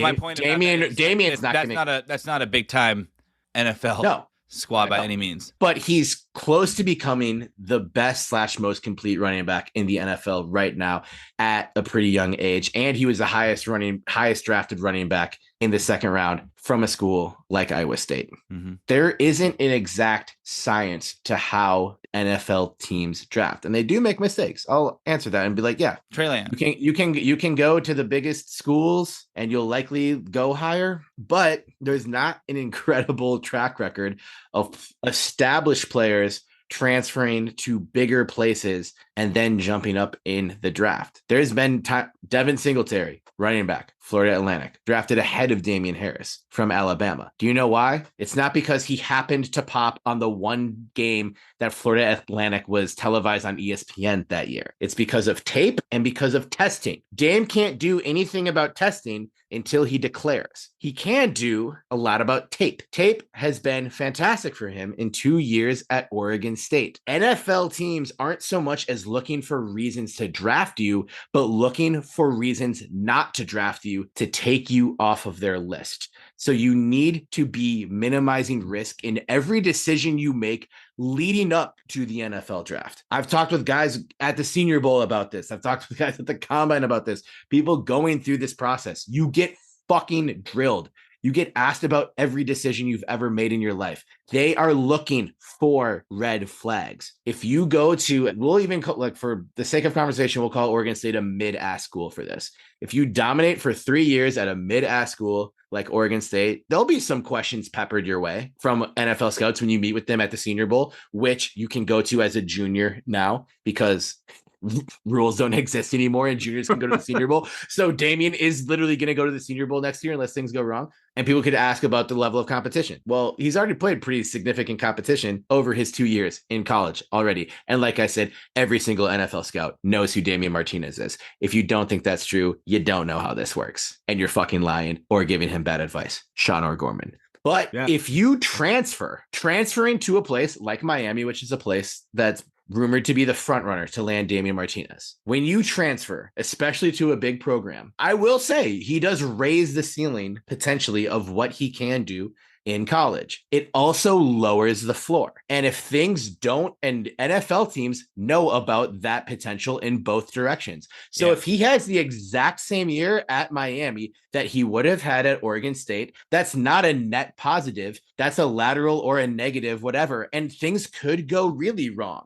I don't know if you watched Miami at all last year, but our old foe Mario Cristobal makes a lot of weird ass in-game decisions. I would not trust that man with anything regarding my livelihood. If it goes pear-shaped at Miami, every single scout, you are going to meet with 32 teams at the Combine, at the Senior Bowl, and everything. And they'll be like, why'd you transfer to Miami? And you'll say it's not about the bag. It was about to showcase why I'm the number one running back in this class. And you didn't. They'll be like, okay, why didn't you? And you can blame Cristobal. And they're going to, and blaming Cristobal, even if it's 100% that guy's fault, that is the wrong answer in that meeting. That is the fucking wrong answer. You do not want to tell an NFL scout that. Yeah. Shit. Well, every head coach will toss a red flag on your face. Especially when you could go to where you have been dominant for 2 years. You have games that are on national television already. Also, again, it doesn't matter what fucking channel you play on. The NFL knows who you are. The NFL is filled with guys who sleep in their fucking cars that are parked at the practice facility, who don't have wives, they don't have husbands, they don't have social lives, they don't eat, they don't sleep, they watch fucking all 22. That's what they do. It doesn't matter what channel your fucking game is on. They find you. Why do you think Toledo cornerback Quinyon Mitchell is about to be CB1 at the NFL draft next week? Because he's the best cornerback in the draft. He's the best cornerback in the draft. How do they know? Because they know, because they've been looking at shit like this. And he stayed at Toledo because he knew he was playing high-level football at Toledo. And it was like, these coaches work for me and I've improved year over year over year over year. And I'm actually playing against pretty fucking good wide receivers in the MAC and I'm doing well for myself. And I know when I go to the Senior Bowl and I go to the Combine, it's going to show out. And now he's about to be CB1. It happens every year. And when you're a running back, you're not going to go in the first round unless weird shit happens. Or you're Bijan, who was fucking prophesized to go in the top 10 as like a fucking 10-year-old. You need to minimize risk. So staying where you've been amazing with a returning left tackle who's about to be playing on Sundays too next year makes a hell of a lot of sense. And I don't think anyone told Dame that And I do think it's not about the bag for Dame, but it is about the bag for the people who told Dame that, because he is taking visits to places that don't make sense. To say I can't show that I am the number one player in this and upcoming NFL draft class and then take a visit to noted NFL Draft Factory University of Arizona is saying one thing and doing another. Yeah. They haven't had a player drafted since 2021. They haven't had a player drafted in the first round since 2008. They've had more years in between with 0 draft picks in the aughts and the 20s than Oregon State has. We like Brett Brennan. He's had good running backs at San Jose State, but he hasn't had anyone super fucking pop. I can hear you, Sean O'Gorman, and talk about the fucking new offense. It's a new offense for Dame, right? Setting the market. That's what it is. It's a new offense. No, it's setting the market. Ryan Gunderson is offensive coordinator now. Who was the offensive coordinator last year? Brian Lindgren's gone. Brian Lindgren, who never fucking threw to Dame in the passing game. So that shit's not on tape. You can blame Brian Lindgren for that. But UCLA. Okay. I was going to say. This is the end of my rant. No knock on Dame, but a little knock on Dame. And everyone take this lightly unless you want to go rah-rah. But there were a lot of throws to Dame that hit his hands, but also hit the ground. Not a lot, but a lot of the throws to Dame hit his hands and then also hit the ground. You want to know? So I just looked this up, so no need to fact check me. You want to know how many running backs Mario Cristobal got into the draft when he was at Oregon? Is it 0? It's 0. Wow. It's 0 running backs that he got into the draft when he was at Oregon. Mississippi State's on that list too. And for visits, Mississippi State's in the SEC. They're probably pretty protected. They're going to be on bigger stages. I don't know enough about Mississippi State's offensive line this year. But what happens if you steered Damian to Mississippi State and he carries the ball 10 times for 20 yards in his first SEC game and then gets ballooned into part of a committee? That's how you can ruin draft stock. Yeah. Yeah, I agree with you. Like, creating risk isn't a wise choice when you have a surefire chance Oregon State to really establish your dominance and showcase your abilities. Was going to be the Damian Martinez show. I know Ryan Gunderson wasn't the offensive coordinator at UCLA last year, but that's where he's coming from. UCLA averaged just south of 200 yards rushing per game last year, 17th in the nation, more than every single Big Ten team and more than every single SEC team besides Tennessee and LSU. 2 mid-ass running backs got north of 800 yards apiece in that offense last year. Unless Gundy and Bray were like, Damian, we're doing a committee with you, Jam, and Newell, and you might get 10 carries, and we're gonna our Oregon State. We don't even know who most of the receivers are. You think we're gonna become a team that throws the ball 50 times a game? That's absurd. It's absurd. If you steered Damian away from playing in this offense, you gave him shitty advice that isn't backed up by any kind of data that exists, no matter where he goes. And he could go to Alabama. He's not going to go to Alabama. He could go to Ole Miss, where there's a pretty big hole in that backfield, and Miami has holes in that backfield as well. And if he shows out and balls, you can get away with this. But I think Dame was tricked into saying this is a draft thing and it's not a bag thing, when really it is a bag thing. I will be paying close attention. I don't think it is for him. I don't think he cares how much money he makes. And I think Pete Thamel's reporting was pretty accurate, but also unfair. I think Dame's agent will make more money where he ends up transferring, and they'll say it wasn't about the bag. But I think the agent who convinced him that it was about the draft, it was really about the bag. Yeah. And I don't think there's any actual concrete data points that you can point to other than that Jahmyr Gibbs played at Alabama and Dan Campbell loved him, which isn't a data point, suggests otherwise. I'm watching you, Sean O'Gorman. I know you're an actual recognized agent. I know he's an actual recognized agent. I know, and you in college, you can just say you're an agent. NFL, he's a recognized agent. I'm an agent. I don't know that he's anyone a good listening. One. I'm an agent. That doesn't mean I don't think you're sleazy. I am sleazy, and sleazy can be a good thing or it can be a bad thing. But I'm watching. I will be paying very close attention. Wait. To what this bag situation is and what this yards per carry situation is. Real quick here. When did Ryan Gunderson become UCLA's? Well, he was the quarterback coach. He was the quarterback coach. Wasn't. Yeah, he was an offensive coordinator. But it's Gundy's offense, as it were, and that is being theorized as being a reason for Dame's departure, as it might be more pass heavy than Smith/Lindgren's offense was. But the offense that Gundy was a part of at UCLA last year was a pretty fucking prolific rushing offense. But I don't think that carries water. It wasn't pro style. UCLA has had a running back go in the draft every year since 2020. They've had a running back go in the draft every year since 2020. I think Gundy got there in 2021 or 2 though. But yes, maybe 20. Okay. I think he was there for 2 or maybe 3 years because he was with Brennan at San Jose State. Yeah.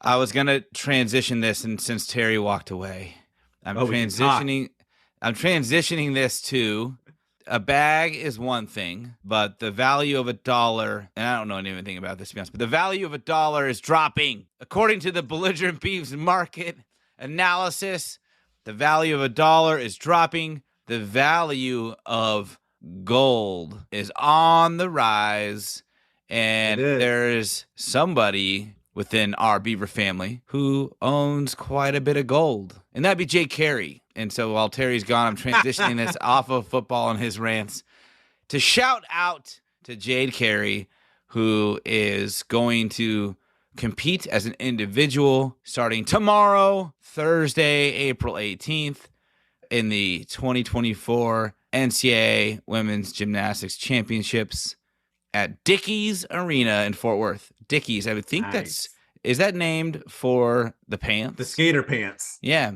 Are those back? I know 90s are so back. So back. So they're so back. So, Terry, while you were gone, we made an executive decision to transition to someone with gold because that is where value is held. Not cash, not the US dollar, gold. It's on the rise. Gold. Yes. I want to know where the gold at. I want to know where the gold at. Show me where the gold at. Show me the gold. Get me the gold. That's whatever. I'm saying show me because I can't get it from her. But Jade Carey is going to be in the rotation with the Florida Gators as an individual, competing in the second session or session 2 on Thursday night, 6 p.m. Pacific, ESPN 2. Tune in, show her love, give her your support for somebody who had plenty of people in her ear and plenty of reasons to move on from her collegiate competitions. She is held firm, and this is her third consecutive year of 3 straight years of competing in the NCAA championships for OSU. It's been remarkable to watch her in her career at Oregon State this far, and all signs point to that she'll be back next year, but you just never know. Would you say she's been able to showcase her potential as an Olympic gold medalist at OSU? And most of her the meets are on the Pac-12 network or on a live stream. Yeah, I think so. Are we going to be seeing her in the Paris of France this summer? The Corvallis of France. The Corvallis of France. You mean is what you mean, Benny. That's what I mean. Yeah. Yeah. Yes. I believe that will end up coming to fruition. So please tune in and again, shower her with your love and praises because exactly. Go Jade. Go Jade. She's by far, and I feel very confident in saying this, she is by far the most decorated, celebrated, and affirmed greatest athlete that Oregon State has seen in the last 2 decades, 3 decades, maybe ever. And if this is potentially the last time she competes in the orange and black, you won't want to miss it. Yeah. Hell yeah. Oh yeah. One last thing from my front, guys, before we wrap things up here. I thought we were gonna go another 2 hours. 2.5 hours.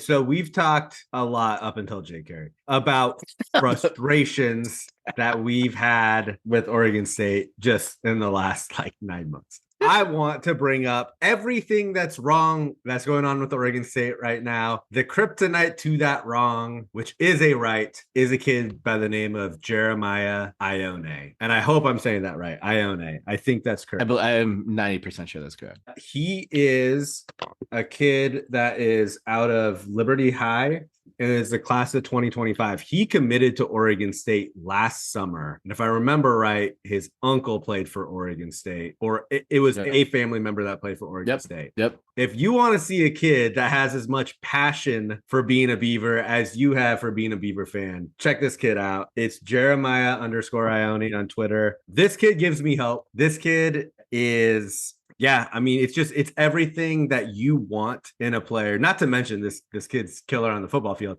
but in personality type, like he is everything that you want to cheer for as a Beaver fan. He wants to be here as much as we want to be here. So I do think it's important to point out that not everyone is in this, difficult predicament or sees it as a difficult predicament. This is where he wants to be at, and this is where he's going to be at. So really, really excited to see him on the football field, and yeah, give him a shout out if you're on Twitter. Also, I agree. And his enthusiasm for OSU should not be overlooked.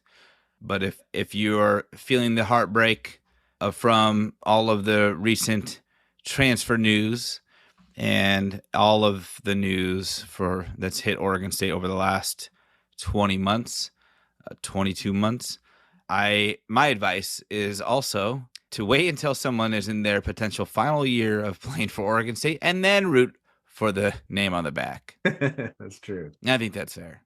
What's also fair is that there are certain things that you can't spell without other words, and wrapping up the episode with those words. That's a good segue. It is a great segue. So I was trying to look something up because I thought I had something, but it looks like I don't. Yeah, it has never been easy, and it has also never been this unfair. But that doesn't make it any more acceptable or reasonable to disappear. And we're always going to be here because we know you'll always be here, Beaver fan. And we do care about the outside noise, and we care about these things that affect Oregon State. But ultimately, we care about this Beaver fam, and we care that it is scientifically and empirically impossible to spell chop 'em without hope. A rallying cry, marketing tag, sure, words to live by, whatever, but just something to let pass through your head before it hits the pillow with the dreams of a better tomorrow. So with that in mind, and with hopes for the spring showcase on 420, and love to Jade Carey's performance this weekend, and hopes for Travis Bizana's hand and healing, and just all of the good things that we want. He's good. Our way. Go Beavs. Go Oregon State. Viva Corvallis. You can't spell chop 'em without hope. So chop 'em. Chop 'em. Chop 'em. And the gloves are fucking off. Burn it down.